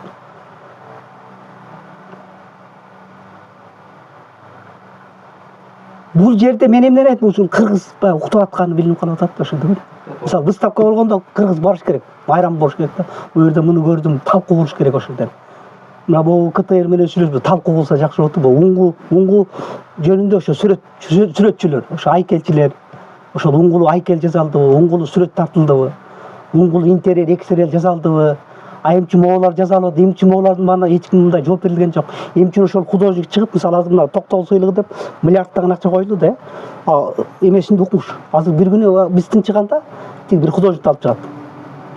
Мына миллион сом алдык, тиги бодоп, тиги ак үйдүн, тиги көк үй өз кишилерин коет да, акча жеп коет. Акча укмуш быйыл гана коюлуп атат, бирок көрдүм ошол миллиардтаган акчанын баары кетип атат да. Мына сыйлыктын баары жана сыйлыктын баркы кетип аткан ошол да. Ошол сыйлыктарга эл эмес, бул Токтогул сыйлыгын миллион сом алыптыр. Кел ошондон интервью кылалы, тегеребизден кылалы. Балким ошо билген эксперт сыяктуу ошол түшүнүктүү адамдар бар. Ошону талкуу кылып көрөлү. Ошол сүрөтүн алып чыгып ал талкуу кылыш керек да. Мен миллион сом алдым, Токтогул сыйлыгын ушуну беттим. Ал ошол элге эл дагы эмеш керек да. Кызыгыш керек да. Мында барып суроо бериш керек. Айым үчүн Токтогул сыйлыгында могу картинаңыз бул улуттук уңгудан алыс экен. Манас ааламында бул Манастын образын мен көрө алган жокмун. Элден да кичине мындай бир добуш кылып коюш керек да. Көрө алгам, эмне үчүн сен бетиң кара кылып ат элементарный атты да нормально таппапсың. Ана бир чийден жасады, аны тиги 5 жыл жасаганда да кеп 5 жыл, магасың 20 жыл жаса. Манас деген тема башка да. Мынтип 5 жыл жасаптыр, чийден жасаптыр деп ошого байга берип коюп атат да, акча бөлүнүп. Магасың 100 жыл жаса. Ал сен ошол эмеге дал келбесе магасың өмүр бою жаса. Көрдүңбү? Эл ошондо контролдош керек да. Ал элдин акчасы. Ал бирөөнүн акчасы эмес, элдин акчасын элге жумша да. Жаман жакшы ошо элге жумша. Ошол маданият министри ошол тоо апар, ой түкүнчө бар эле. Ошондо бир комушчу бар, ошондо отурат. Үйүндө ачка жатат. Ошону алып ошо четтирип көр, элге кандай эме болуп кеткен. Түкүнчө течерде бир оймочу отурат, ошол оймочу үйүндө отурат. Алып кел, ошону таап кел. Ана биякта өздөрүнчө күрүгү болбой, ошондо иштеш керек да. Ар бир өнөрчүлөрдүн баласы алакандай эле бар таап, издеп, уктап аткан жеринен ойготуп келип жана Касымды Исхак Разаковду уктап аткан жеринен ойготуп сен иштегин бул жерге. Жок, мен иштей албайм, мен жардам менен иштегин, иштетем. Иштетиш керек да ошентип. Ар бир ошол өнөрдүн ээси ошону бар таап келип, ошондо иштетиш керек. Ошондо биз оңолобуз. Финанс таап келиш. Депутаттардын баардыгын тең керек болсо ар бир ийгеп жана туура айтат, кыргыз тилин билбесе атасынын башында кыргызга жакшылык кылмак беле. Туура. Тил билбесе кыргыздын маданиятын кантип биз менен ал эл өкүлү деп атат. Эл өкүлү деген элдин маселеси, элдин тагдыры менен окаткыш керек да. Элде кайдыгер ошол жерден жана букасын жеп анан ошол келген эме да. Суроо жооп кылганда угуп атпайсың, мен уялам кейде. Кейде күчтүү журналист суроо берсе ар кандай угуп атасың, тантып атат. Жооп бере албайт да, жооп жок. Деңгээли жок да, бирок ал жанагы эмени укмуш эме кылат. Бирок ал андагы бизнести укмуш кылат, соода саттыкты укмуш кылат. Ал тигинде улуттуктун жөнөкөй суроо берсек, жооп бере албайт. Сен жана жакшы жагын да көрдүң, жаман көрдүң да, эмне деп жооп берип атат. Жаман жагын көргөн жоксуң. Кантип жаман жагын көргөн жоксуң? Пикет болуп, ызычы болуп кууп чыкпадык. Жакшы болсо эл кууп чыгат беле, ошон чыгып калат беле. Айтпай эле коет. Туурабы? Ошон үчүн жанагы эл өкүлдөр, эл ошолдо туура ошондой адамдарды алып барыш керек да. Ошол элдин немеси менен сайраш керек. Бирөөнүн кызыктылыгы менен сайрабай, ошонун баарын эл өзү ошондой жанагы сабаттуу болсо, анан аяк дагы ошондой боло баштайт да. Ошон үчүн бул жерде биякта да бардык жакта күнөө. Ошон үчүн азыр мына силердин козголуп атканыңар, бул козголуп бул президентке да жардам тиет да.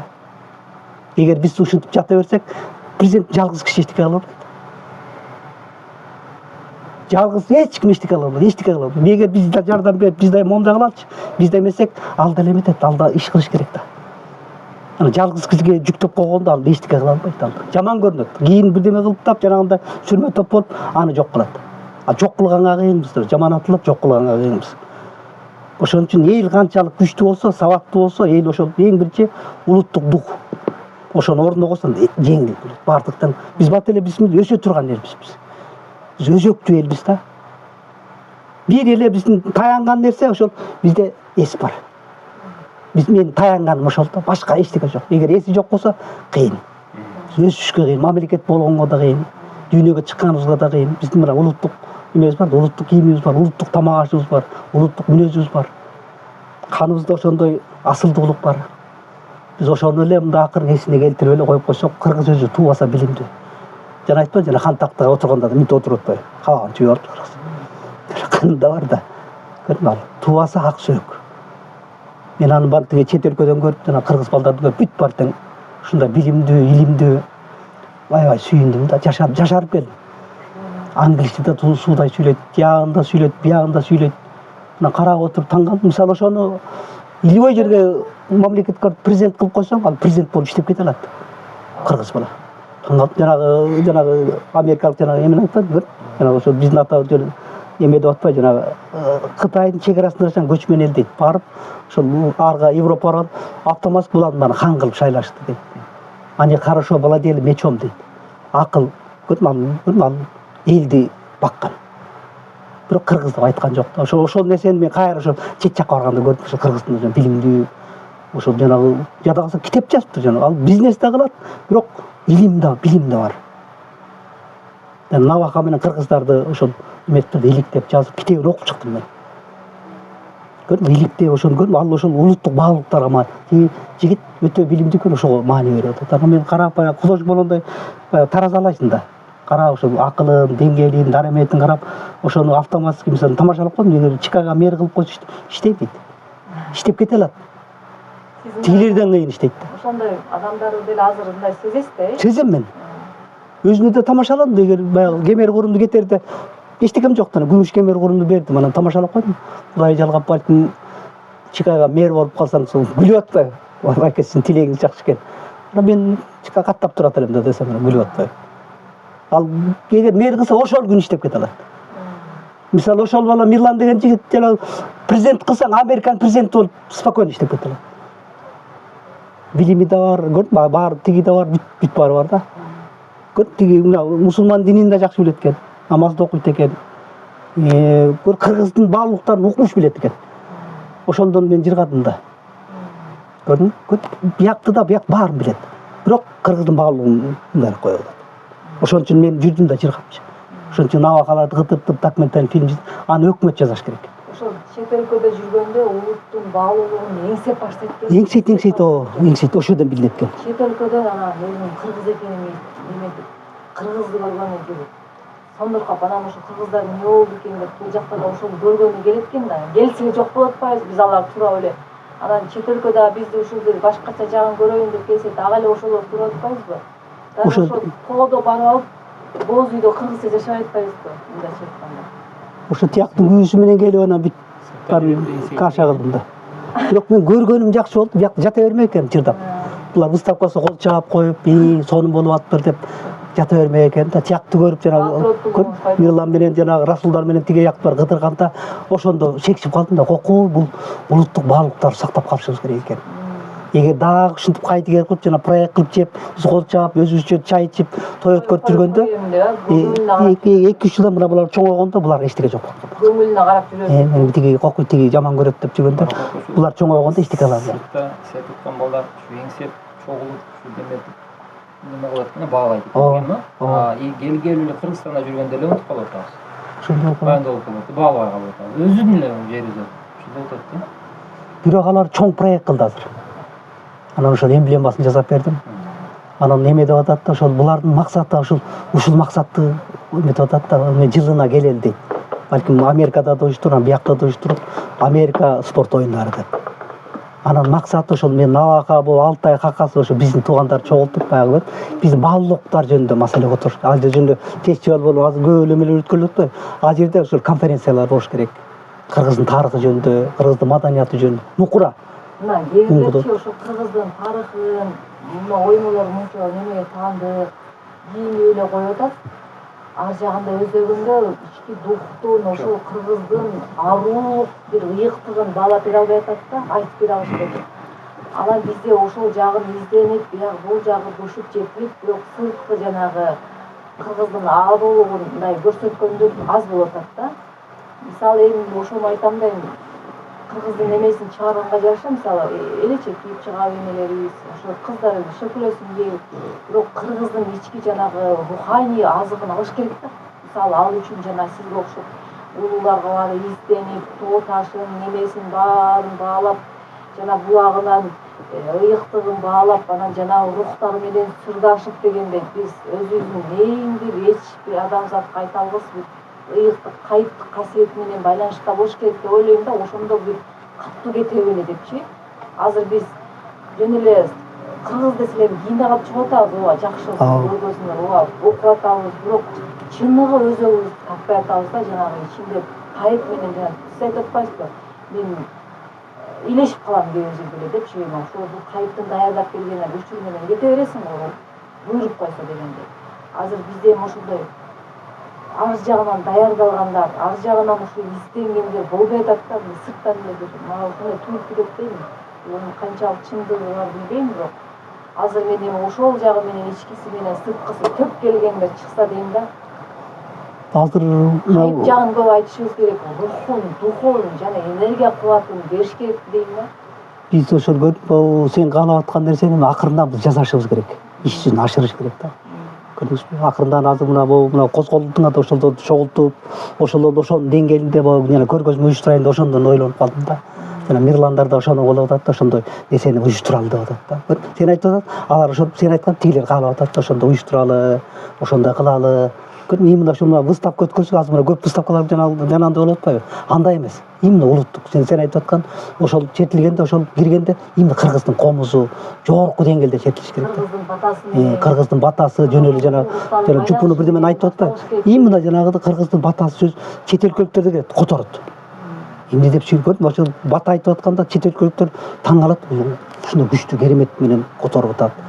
биздин элге анан ошол жерде улуттук музыкаларда улуттук музыка бул жогорку деңгээлдеги дүйнөнү таң калтыра турган музыкалар биздики чопочор кылгыяк жана бүт азыр жогорку деңгээлде анан сүрөттү да ошондой жогорку деңгээлде коюп аны мындай сахналаштырыш керек да ошол эми посолдорду чакырып ошондой кылып биз өзүбүздү өзү тааныта башташ керек да ошондо ошол иш жүзүнө аша баштайт ошол тигилер проектти буюрса болжумада уже кабыл алыптыр анан ошондо уже башташыбыз керек ошону оңгу жол деп алар жылына бир уюштурса навакаларды да кошкон атат да кудай буюрса америкалык инвестор анан якут жана эмелер бул жерде көбү жанагы бирдемелерди конференция жасалма болуп калып атат да жасалма көп эмелерди байкап атасың да жасалма жана бирдемелерди уюштуруп анан коомдук жерде жасалма болуп калып атат да жасалма мен көп барам барсам жасалмада мындай эме жок бизге токмо кезде төр кошот деп токмо келгенде өзүнчө бир сүрү менен келет мисалы да куралдуу болгондо биз эми ушуларды уюштурушубуз керек сөзүн ачканда ушуларды уюштурсак ошол уюштуруунун негизинде анан биз иш жүзүнө ашыра алабыз ошондо чет жакта кыргыздар да азыр мына козголуп келди да азыр буюрса алардын баарына жана отурган жерде сүйлөп атып көрүп жаманбы жакшы баары калпак кийебиз деп калды калпак жөндөйт азыр эми калпак жасап ушу аякка да кийгизейин деп барган жерим баары биринчи калпак кийгизип атканда көрдүм барып калпак кийгенден кийин жанагындай сөз болгондон кийин ал уже ойлонот акырындык менен көрдүм ошо баалуулуктар менен акырындан таасир бере бериш керек да мына уже тайгандарда уже жөнөкөй эле кыргыздын ити дагы таасир бере баштады азыр түз айтпаш анткени элге каймана кылып бирок көргөзүш керек да сөзсүз түрдө көргөзүш керек ошон үчүн жанагы оймолорду жасап атпайбы оймолорду көргөзүп выставка анан биздер уже жанагындай күчкө салгандан да болбой калат сен могуну көрүшүң керек анан сен могуну билиш ошондо өлдүк жөн эле көргөз келип көрсүн көрүп өзү таасирленет да азыр көпчүлүк жана дин жакка кирип кеткен туугандарым аларды уже түшүнө баштады анткени мен келгенде мен алардын чоң аталары жөнүндө айтып берем кандай баатыр болгон байкатпай туруп анан тайган күчүктөрдү алып кетти анан акырын айтам да күчүк тайган жетелегенде калпак кийгенде сонун болот депчи десем акырынан калпак кие баштады акырындан ошо калпак кие баштады күчүктөрдү бага баштады тайган жетелеп отуруп бир күнү байке ушул чоң аталарым жөнүндө айтып берем аябай тетик эмне болгон жанагы бүт акырын жанагы акырындан угат анткени чоң атасы жөнүндө айтып атасың да ал угуп атат ал баары бир башканы баалуулукка сиңирип калган бирок чоң атасы жөнүндө ал отуруп алып угуп атат сакалы мынтип алып дагы бир келип уксам угат бир күнү анан угуп отуруп анан көрдүм ал бир күнү эсине келет да эсине ал биз акырындык мына ушул ал биздин бир эле выход ачык айтсам көзүнө көргөзүп кулагыбызды угузуп ынандырыш керек анан эгер үч нерседен эгер аны жок сеники туура эмес сен момундай туура эмес болот сен араппысың да бүт анда өлөт биз ошол агрессия кылганда эле анда биздин иш жылбайт биз жөн эле кыргыздын бар эле нерсе мен айтып атам бар эле нерсесин алып чыгып көргөзөлү болду анан тарыхчыларды ушул бар эле нерсесин сүйлөп берсин мына дүйнөтаным жана Мелис Мураталиевпен деген мыкты жигиттер ошо бар эле немени сүйлөп атпайбы ошолорду сүйлөтүп эле ошолорду мына жайылта турган эмебиз бар да ошолорду алып чыгып эле ошону башкачараак уюштуруш керек да мисалы мына выставка алсак именно ошо мына кыргыздын тарыхын сүйлөп аткан чакан эле кишилер бар анан кээ бирөө жактырбайт да калпайса да ошо сүйлөсүн мейли алып кел ошол кырааты менен сүйлөп сонун кылып бар саналуу эле кыргыз дүйнө таанымын айтып аткан укмуштуу айылда укмуштуу эмелер бар кыргызды чечмелеген эмелер бар ал академик ошолордун баарын жыйнап списокташ керек бүт алып келип ошол выставка алганда майрам болуш керек ошол жөнүндө кеп болуп мына могундай жигиттер келип сурап билбегенде могун айтыш керек да сен как раз мына камерага тарттырып ошону жайылта бериш керек да анан жаштар угат бул манасты могу чечмелеп атат балким мен билбеген эмен жанагы аксакалдар укуп чечмелеп коет кыргыздарды каткырынан десең ошентип эле жайылтып жанагы мусулманды көрүп ошону жайылтып салдылар жайылтып анан биздики жок болуп калды да тиги менен андан башка дүйнө жок болуп чектелип калып атат алар анан көрдүм сен бирдеме айтсаң бул туура эмес сен каяктан эмени айтып атасың анан бул тиги деп каршы чыгып атат ал өз билимсиз каршы чыгып атат каршы чыккан жерде ошол туура эмес болуп калат сен каршы биринчи ук балким ал ошол сөз аркылуу ошол сөздүн артында башка нерсени айтып атат кыргызда ошондо мисалы мен бирдемени айтып атам кыргыздар ошон ал башка немени айтып атат көрдүңбү бүт маселени кыргыз ошондо чечет түз мааниде чечпейт эт тартуу кылганда да этти жебей койгону ал жерде маани бар орманга жана мойтакке келип эт тартып жана тайдын эт тартканда жебей коюп атпайбы көрдүңбү маани бар да мисалы ал жебей койгону көрдүм жанагы мен сени тең атамын мен коркуп келген жокмун көрдүңбү? Ал тиги ормонканда коркуп келдиби, ушу мага көрүп баягы мага көз каранды болуп келдиби деген нерсени көрүп, тамак аркылуу ар бир эме окулат. Ушунча жебе деп атпайбы, бул сыйкыр чал. Сыйкыр тай деп атпайбы. Өзүн көрүп, ал ошол аркылуу өзүн көргөз, мен экөөбүз тең атабыз. Кыргыздардын ушундай сырдуу нерселерин айтып бериңчи, башынан өткөн мисалы жанагы немелерге жолугуп калдым дедиңиз го, сен карасаң деп. Манасчыларга биздикилер кайык менен, сыр менен, сыйкыр менен байланыштуу болуп келгенде, сезиктүүлүк мисалы да ошолордон айтсаңыз.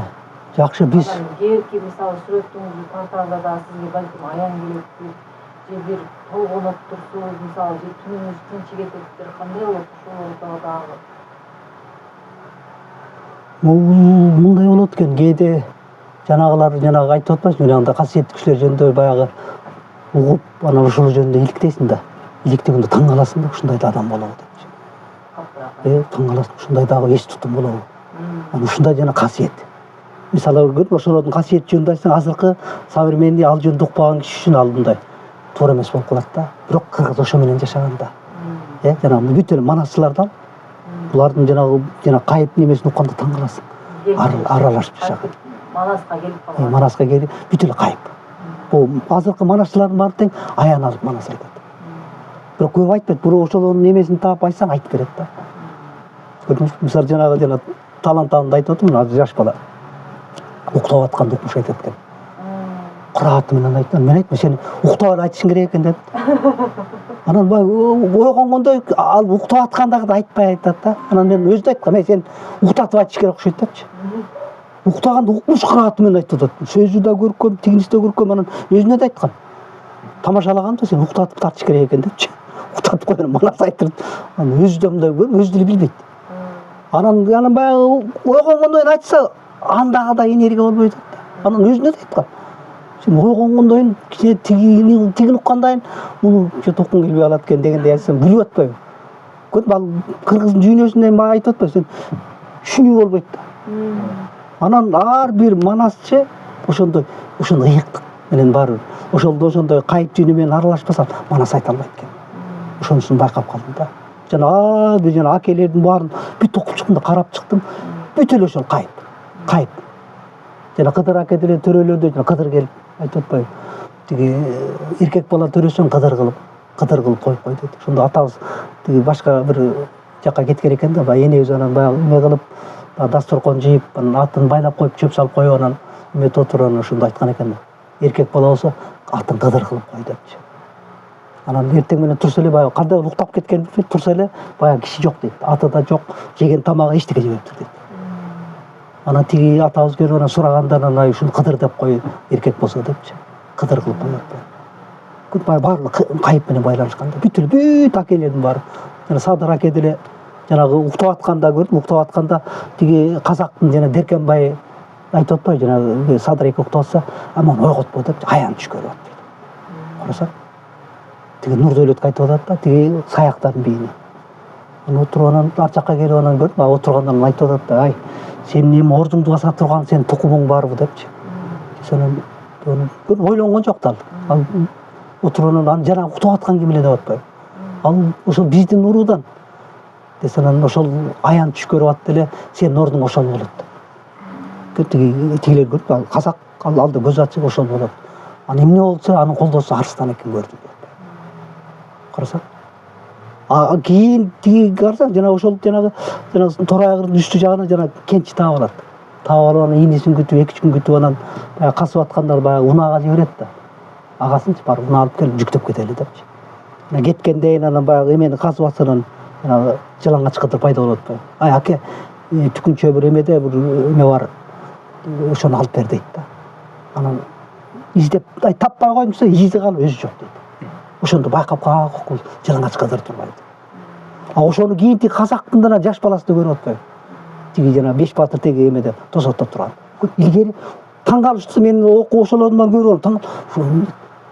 Азыркы техника дагы аны биле албайт да. Карап. Көрдүңүзбү? Азыркылар деле ошондой кандайдыр бир нерселерге жолугуп атат да, ушундай өздөрү деле билбей атат. Кээде түштө көрөт, азыр эми күчүп атпайбы кайып. сурду тынбай эле болуп атат да. Өздөрү деле аралашып жүрөт. Бирок алиги акыл менен өрчүп алган да.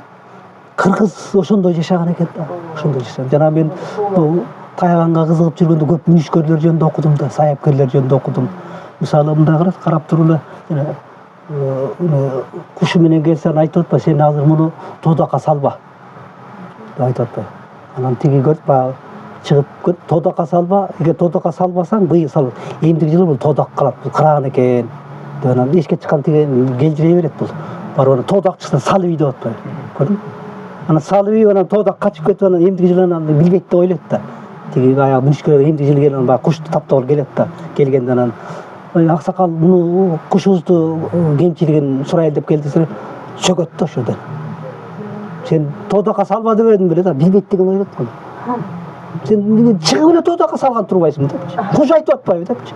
Эмне деп келжирип атат, тиги экөө таң калат да, кантип билип коет деп. Кыргыздын жанагы көз ачыктыгы. Калп айта албайсың да, өкүртөсө өкөнү айдап чыкты. Мен айтпадым беле, тоодакка салба. Сен тиги айтты, эми алып келжире бер, сала бер депчи. Тиги куш жулкунбаса кой берби депчи. Кой бергенде тоодакты алат, анан тоодак учуп кетет. Ошону эмне кылганын бүт айтат да. Мен чыгар, менден чыгып эле тоодакка салбадыңбы дейт. Ошондо экөө таң калат да, кайдан билди депчи. Мугайим деп айтасың. Ушу тиги кийинки эле немелер. Көрдүңбү? Жанагы мына Мойтакеде тиги эмеге барыптыр. Тиги Ош жакка азыр ошонун тукуму бар экен.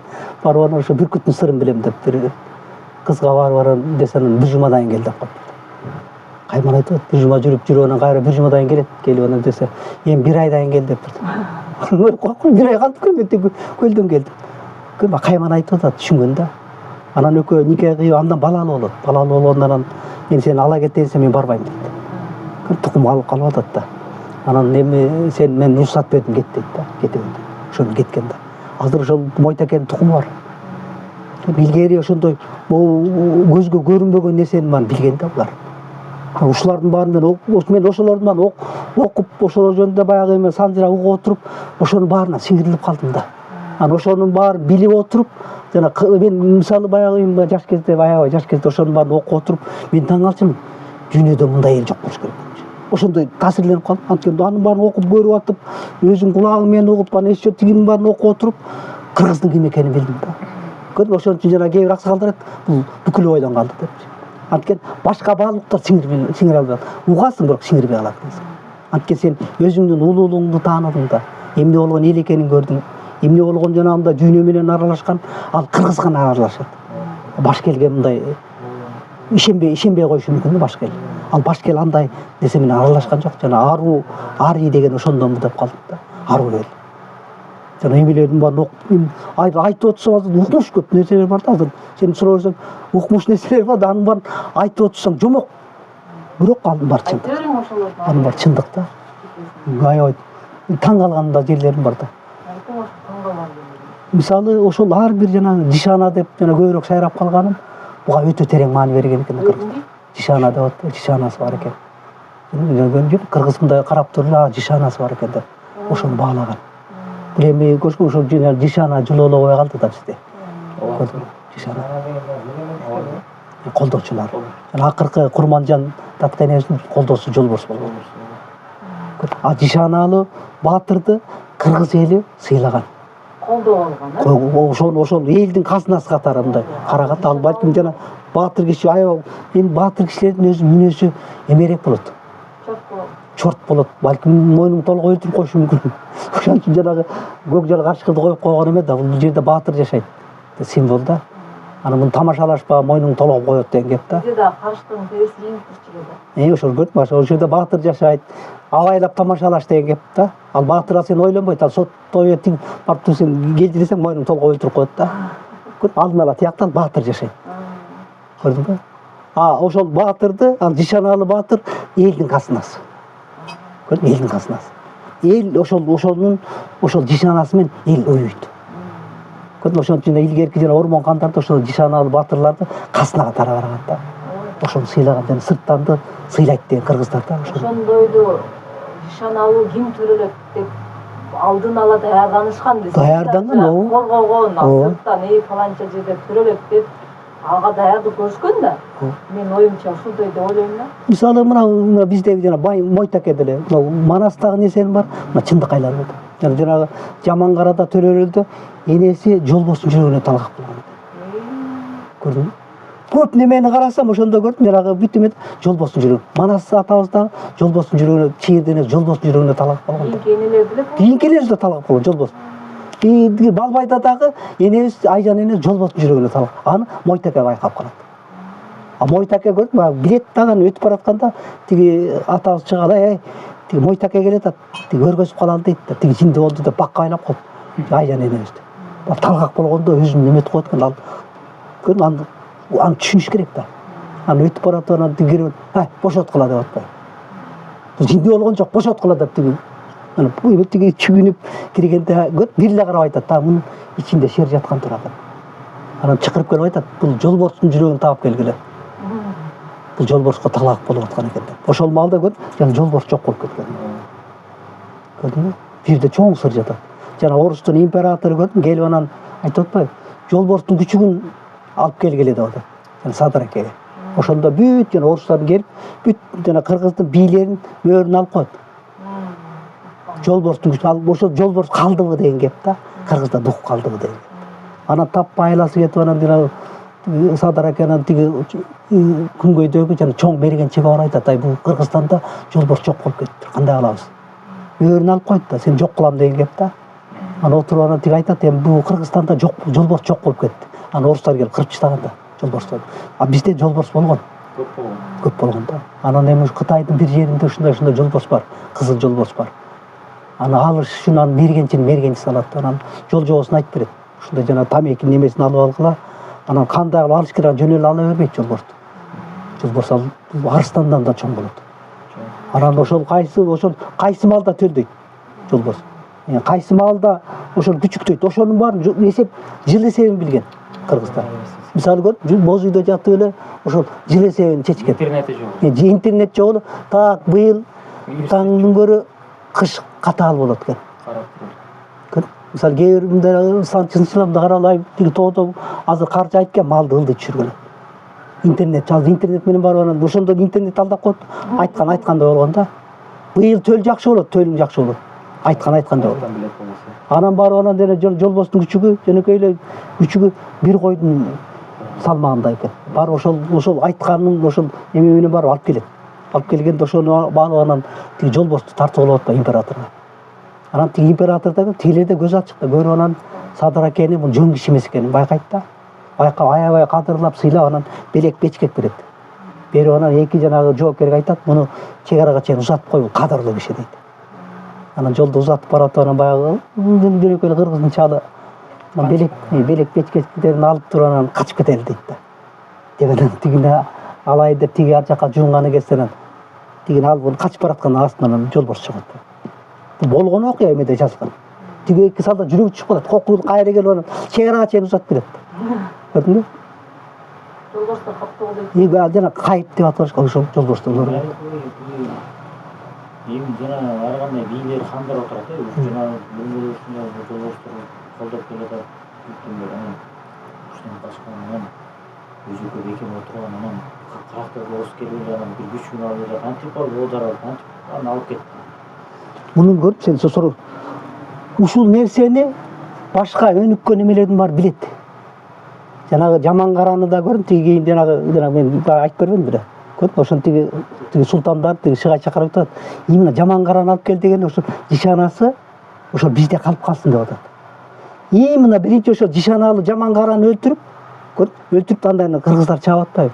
Ал кийин анан келгенде кыргыздар көп сурап атат, сөөк сурап атат. Сен айткан эмеге Жамангаранын сөөгүн бер деп атат, эми өткөн иш деп. Казак түпкүлүгүнө бизде калып калды, сөөгүн бербейт. Сөөгүн бербей коет. Аябай суранат, эми болду, эми өткөн иш деп бербей коет. Бу жерде жана сен айтып аткан ал ошол сырда чоң күч бар. Аны баары эле билет, биз билбей калдык. Ошол кезде. Көрдүңбү? Ошол кезде Орустар билип калды. орустар да билет, казак баары билет. Ошон үчүн эң биринчи ошо жишаналы баатырларын өлтүрүп атпайбы. Жишаналы баатырларды өлтүргөндөн элди жеңиле аласың. Өз менен өзү жеңилет ба? Өзү менен жеңилет. Бир эле мындай өтман пайдан кошту. Тиги Көрдүң? Мисалы Манастын философиясы Манас жишаналууда. Мына кенеди алакандай эл. Ал Китинди Кытай ошо жишанадан коркуп атат. Эгер согушса батыра жеңип алат. Ал Саякбай атабыз айтканда сен эч убакта жеңе албайсың Кытайды. Ал Кытай ошо жишанадан коркот. Манас атабыз. Жишана менен ошо элди кайра сактап калып атат. эми азыр биздин максатыбыз ба күчтөр кайра ошол баарын кайра өзүбүзгө кайтаруу да. Кайта ошол жана бирленип көрүп сонун суроо жакшы болот. Сен эсиңе келип бояң ачылганда ал жишана кеткен жок, бияқта эле турат, бияқта эле турат. Бияк жабык да. Азыр так кетип калбайт. Кетпейт. Эгер биз такыр чанып эле маңкурт болуп, жанагындай жоломон болуп эле өз энебизди ата баштасак, орустар айтты, балким кетип да калышы мүмкүн. Сен такырдың энеңди ата баштасаң алар деле чыдабайт да.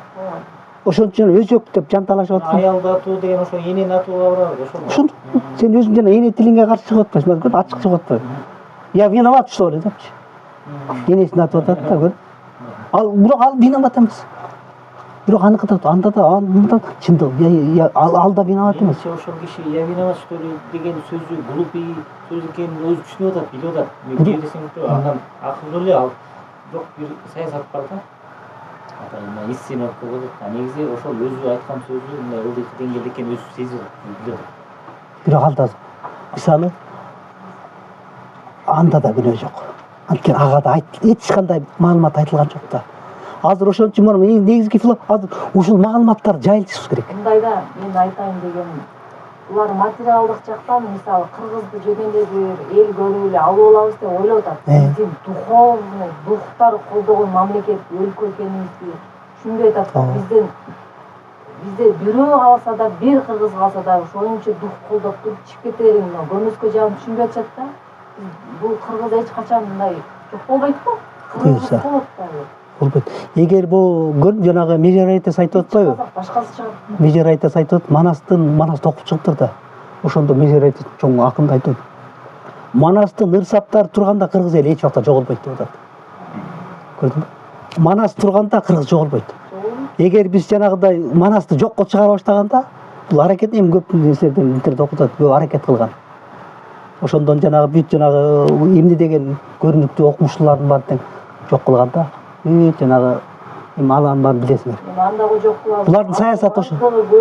Саясаты ошол болгон да. Ошон үчүн бул кандай болгон күндө да биз эң биринчи өзүбүздүн баалуулуктарды жарыялаш керек, айтыш керек. Айтып алып чыгышыбыз керек. Бар да. Бар. Дух ошол жерде жанагы бүт жана өнөрдө ошол дух турат. Эгер ошону биз алып чыга баштасак, анда маселе бат чечилет. Азыр бул жерде айтайын деген болмалда кыйын эле да, сен ата бабалар канчасын жок кылып атасыз. Анда азыркы учурда барды мындай айтканда доступный да. Эмнеге өзүн эметпей кара? Ошол Байрамкулбайга айтып аткан сөздөрүнөн карасаңчы, өзү азыр мисалы кайра ол заманга карап азыр жаман болот да. Тоор. Бирок жанагы мен айтып аткан Пир Аксакал айткандай, балам кандайсың десе, жыргап атам деп айтпайсың дейт. Мисалы биз жыргап атпайсызбы? Ушул жыргал заманда мына биз ошо жолун табышыбыз керек да. Баш иштетип жолун таап алып чыгыш керек. Мисалы жанагы Зиязбектенип, Марбайжиев, жанагы Тазабек Саманчиндер жанагы съездде көп ошол айтып чыккандар. Чоң неме болду, ошо орустар карап туруп үчөө тең соттогон. Үчөө тең укмуштай билимдүү болгон. Үчөө тең. Ошону азыр небере чөбөлөрүмө кээде кезигип мектептерге чакырып калат. Зиязбектин кызы бар экен, ошол чакырып жана Манас боюнча алардан мисалы ошолорду укмуш билимдүү болгон булар. Булардын баарын ошондой билимдүүлөрдүн бар жанагы Чымкоргондо ойлоп таап, көт, жинди кылып, жана окуп, жана жазган эменин баарын тең көт, тескери саясат кылып, жиндиканага аны билесиңер деп тура. Ошо үчөө тең гениалдуу акылмандар болгон. Жинди болгон эмес. Алардын баарын соттогон, алар соттоло турган кишилер эмес. Мына үчөө так үчөөнү айтат. Мына Зиязбектен Марбайжиевдин атасы эл душманы болуп, ачык айткандыгы үчүн эл душманы болуп соттолуп кетти. Ана мен чардап атпайм. Азыр мындан өткөн ушул эмеде жаза албасак, биз күнөөлүүбүз. Эч күнөөлүү жок. Сен өзүң барып мына тамак ичип, мына ажылдап атасың. Мына бирөө соттоп атат, түрмөгө камап атат. Оготу күчүп атпайбыз. Анан биз эмет биз күнөөлүүбүз. Мен күнөөм, сен баарыбыз күнөөбүз. аялдаганда Уюш мына сен көрмө, сен азыр сен жана баштаган мен аябай сүйүндүм. Мен баягы акырында тиги Америкадан келип ызылдата калып анан бир топ кичине мындай художник аял кишилер колдой баштады да. Жардам берип ошол анан отуруп анан эл колдобойт. Мен ойлогондум баягы күрөөгө келип, баягы эл колдоп анан деп жок, художник 100% эркектер каршы чыкты. Ал ачык айтты. Көрдүңбү? Мен баштап көрөйүн дедим. Мен ойлодум, тиякта мирландардай болуп, тиги расулдардай болуп келип эле алар ошолдой колдобойт экен. Аларга колдогонго не выгодно? Анткени проект окат кылып атат да. Сен проект жеп аткан, сен барып алып, момунда улуттук наркынан тиги ал болбойт ал. Ал акча жеп атат аяк. Ачык айтканда акча желип атат, анан окат кылып аткан, сен барып анан улуттук немен кереги жок аякка. Көрдүңбү? Эгер муну азыр биз жасабасак, аларга кереги жок. Азыр бүт жерде айтып атпайбы, өзүнчө мамлекет болуп калган. Айтып архитектор, мен өзүм тармагым, мен жакшы билем да. Мисалы алар чакырсаң мен айтып бере алам. Бай архитектор, главный архитектор эмне ушул улуттук уңгу архитектор айта албайт. Интернетте жооп бере албайт. Сайын художник болуп айтып чечмелеп кулана айтып ушул улуттук уңгу сүрөт болсо айта албайт. Я так вижу дейт, башка эчтеке деп айта албайт. Мне так интересно деп кооз укмуш эме так, бирок ичинде уңгу жок да. Аны мен сүрөт жакта көрүп атам. Мен алдап, сен алдап койчу, мен жокко, сен алдап кой. Там интересный композиция, там тиги, бирок ал эл иштеген жок да. Ошону айтып атам да. Ошон үчүн баягы кичине даттангандай болуп калдым ошол жерде, бирок баягы чындык бар, ачууда. Өз тарап мен түшүнгөн нерсе ошол себеп эмесе мен айтып бере алам. Эгер ошол эксперттердин бар, сайын художниктер чогултуп келип эмесе, мен чакырсам, мен аларга айтып бере алам. Ошо мына көргөзмө болду, ушундай бар, ал айта албайт. Эчтеке айта албайт. Ошо мировое искусство деп жана Гамал Самалдар чакырып келсең, мировое искусство эмес экенин да мен далилдеп бере алам. Жана аттарын айтып бере алам. Мировое искусство эмес ал. Мир ал кызык эмес аларга. Мирге сенин ошол манасың кызык. Мирге сен уңгулуу жанагындай бир дүйнө таанымдарың кызык. Мирге болуп сенин боз үйүң кызык. Мирге сен черткен комузуң кызык. Мирге жана төкмакынын жанагы төгүп аткан ошону иликтесе кызык. Мирге жанагында көзү ачык жанагында отуруп саятчы мүнүшкөр жүргөн кызык. Мирге сенин өзүңдүн маданиятың жанагы меймандостугуң кызык. Мирге сенин ошол баалуулуктарыңды элге момундай жанагы жакшы сапаттарын көргөзсөң, ошо мирге ошол кызык. Анан сен муну тартып коюп анан десең, ал кызык эмес. Аны түшүнгөн жок булар. Көрдүңбү? Биз мир кызыга турган нерселер бар. Бир ошонун баардыгын алып чыгыш керек. Өзүбүз билбей атабыз биринчиден. Димашты мен айттым го, Димаш Кудайбергенди комиссия отуруп, болбойт, сен кызга окшош экен, чийим да урайт дести, 3-4 комиссия жыйып койду. Анан ал менен калбай Кытайга барып туруп чыгат го, кытайлыктар көтөрүп салат го, ошол сыяктуу биздикилер өздөрүнүкүн өздөрү көтөрө албай атат да. Бирок мен бактылуу экенмин. Жердин маңгайына жердин түбүнө чейин барбадым. Ушул эле сүрөт тартып алып, манас тартып алып, жердин маңгайына жүрүп. Бир тыйыным жок. Мына аргаш жер барбаган жердин барбаган жок. Бирок тигилердин ошо мен бир нерсени байкап атам. Ошо олордун батасы бар да. Батасын эмесмин ошо. Тиги Америкага кетип атканда кызым айтты, мен тияктуу киши тааныбаса, мына барып алып бакка түнөйм мен. Жата бара бер. Сени эл тааныйт да. Коет, тамашалап коет. Кетип атканда сүрөт баргандай несиме, бияка эмне келдим деп. Кызым ачан, эмне салып едиң мени деп. Эмата бар, батаны жибербедим. Эс алып кел 5 айда. Эс алганы келдим деп, ызылды. Баары жакшы болот деп койду. Барып анан баягы жанагыларга кезиги анан жанагы ал пландалбаган иштин баары болуп кетти. Выставка кылдым ал жерден. Анан күндө биринчи жолу ошол жерден Манас жөнүндө жанагы выставка болду да. Андан отурсам анан консул чакырып калды. Эмне Чикагонун борборунда кыргыздын туусун көтөрүп атабыз. Ошол жерге туу көтөрүп жыргап жүрдү. Бул да тагдыр, эмне ошол жерде пайда болдум да. Барып ошол жерде туусун көтөрүп кичине баягы ыйлайдым да, кыргыздын туусун көтөргөндө баягы сүйүнүп кетесиң, борборунду көтөрүп. Анан тиги консулга да аябай ыраазы болдум. Ал да баягы эме жигит экен, мындай улут дегенде ичкен ашын койгон жигит экен ал да. Ошондо көрүп, кыргызды таанытып. Бирок башка элдер дагы кыргыздар жөнүндө жакшы сөз сүйлөдү да. Ошону мэри да сүйлөдү, ошондой. Силер жөнүндө эл маалымат биле баштады да, биз жөнүндө. Билгенде биздин жана баалуулуктарды карап атат. Жанагы немен карабайт, жана ятак бүйжүдөн эме кызык эмес. Жанагында архитектура бүт болуп шаарды ал кызык эмес. Ошон үчүн биз көтөрүлүп ошолордун баарын ордуна койсок эле дүйнөлү келет. Биз как выставка катары келет. Жана жайлооңо, боз үйүңө жатып, жана тамак ичкениң, жана жарыма бозоңду ичип ошол кызык да. Жана устукандап берип, жанагындай күлүп, жана кыргыздар баягы конок келсе кабагын түйүп алып, талын салып чай бербейт да.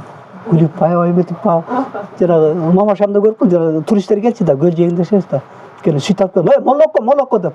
Сүт алып кетип, ичип алып, тиги аңчы, кыргызча орусча урдуруп атат. Токоч-покочторун алып келип бер, жанагы бир нерселерин алып келип берет дегечи. Ал сураган деле жок да, палаткадан чакырып алып, ай деп, ана берип анан молоко берет. Ал ичип алып анан күлүп, жанагы бир эмеде да жазылып калды. Биз жака көп келет туристтер келип. Жанагы палатка тигип жатып эс алып кетет. Түн ичинде атайын барат, токоч-покочторун көтөрүп алып. Барып молоко берип, үйгө келип чакырып тамак берип. Мындай ал баш кел ошонусу менен көрүп, кызыгат экен да. Жөнөкөй эле сен адамдык мүнөзүң, адамдык жанагы мамилеңди бул ошону айтат да тияка барып. Анан ошол жака барып тиги барып палатканы танап, ошол жерден барып тиги бирдемесин урдап алсаң, же сабап койсоң, көрүп жаман болот да бул. Кыргыз антпайт дейт. Биз өзүбүздүн эле маданият менен эле дүйнөгө таанылачы. Башка эчтеке жок. Ошону алып чыга албай эсибиз болуп атпайбы? Бирөөнү туура эмне кыласың? Туураган деле утулуп атпайбызбы? Өзүбүз эле алып чыга албайбыз. Өзүбүз эле бар нерсени алып чыгып, бар эле нерселерди алып чыгып, жана сен сурап аткан жанагы мүнүшкөр, саяпкер, жана акелердин баардыгы тең эманы айтып отурса, убакыт жетпей калат. Анын ар биринде өзүнчө бир тема, ар бир аке жанагындай ар бир касиеттүү адамдардын жанагы өзүнчө бир үлгүдө айтып отурганда ушундук. Жана тиги эмеге барып, казактарга барганы.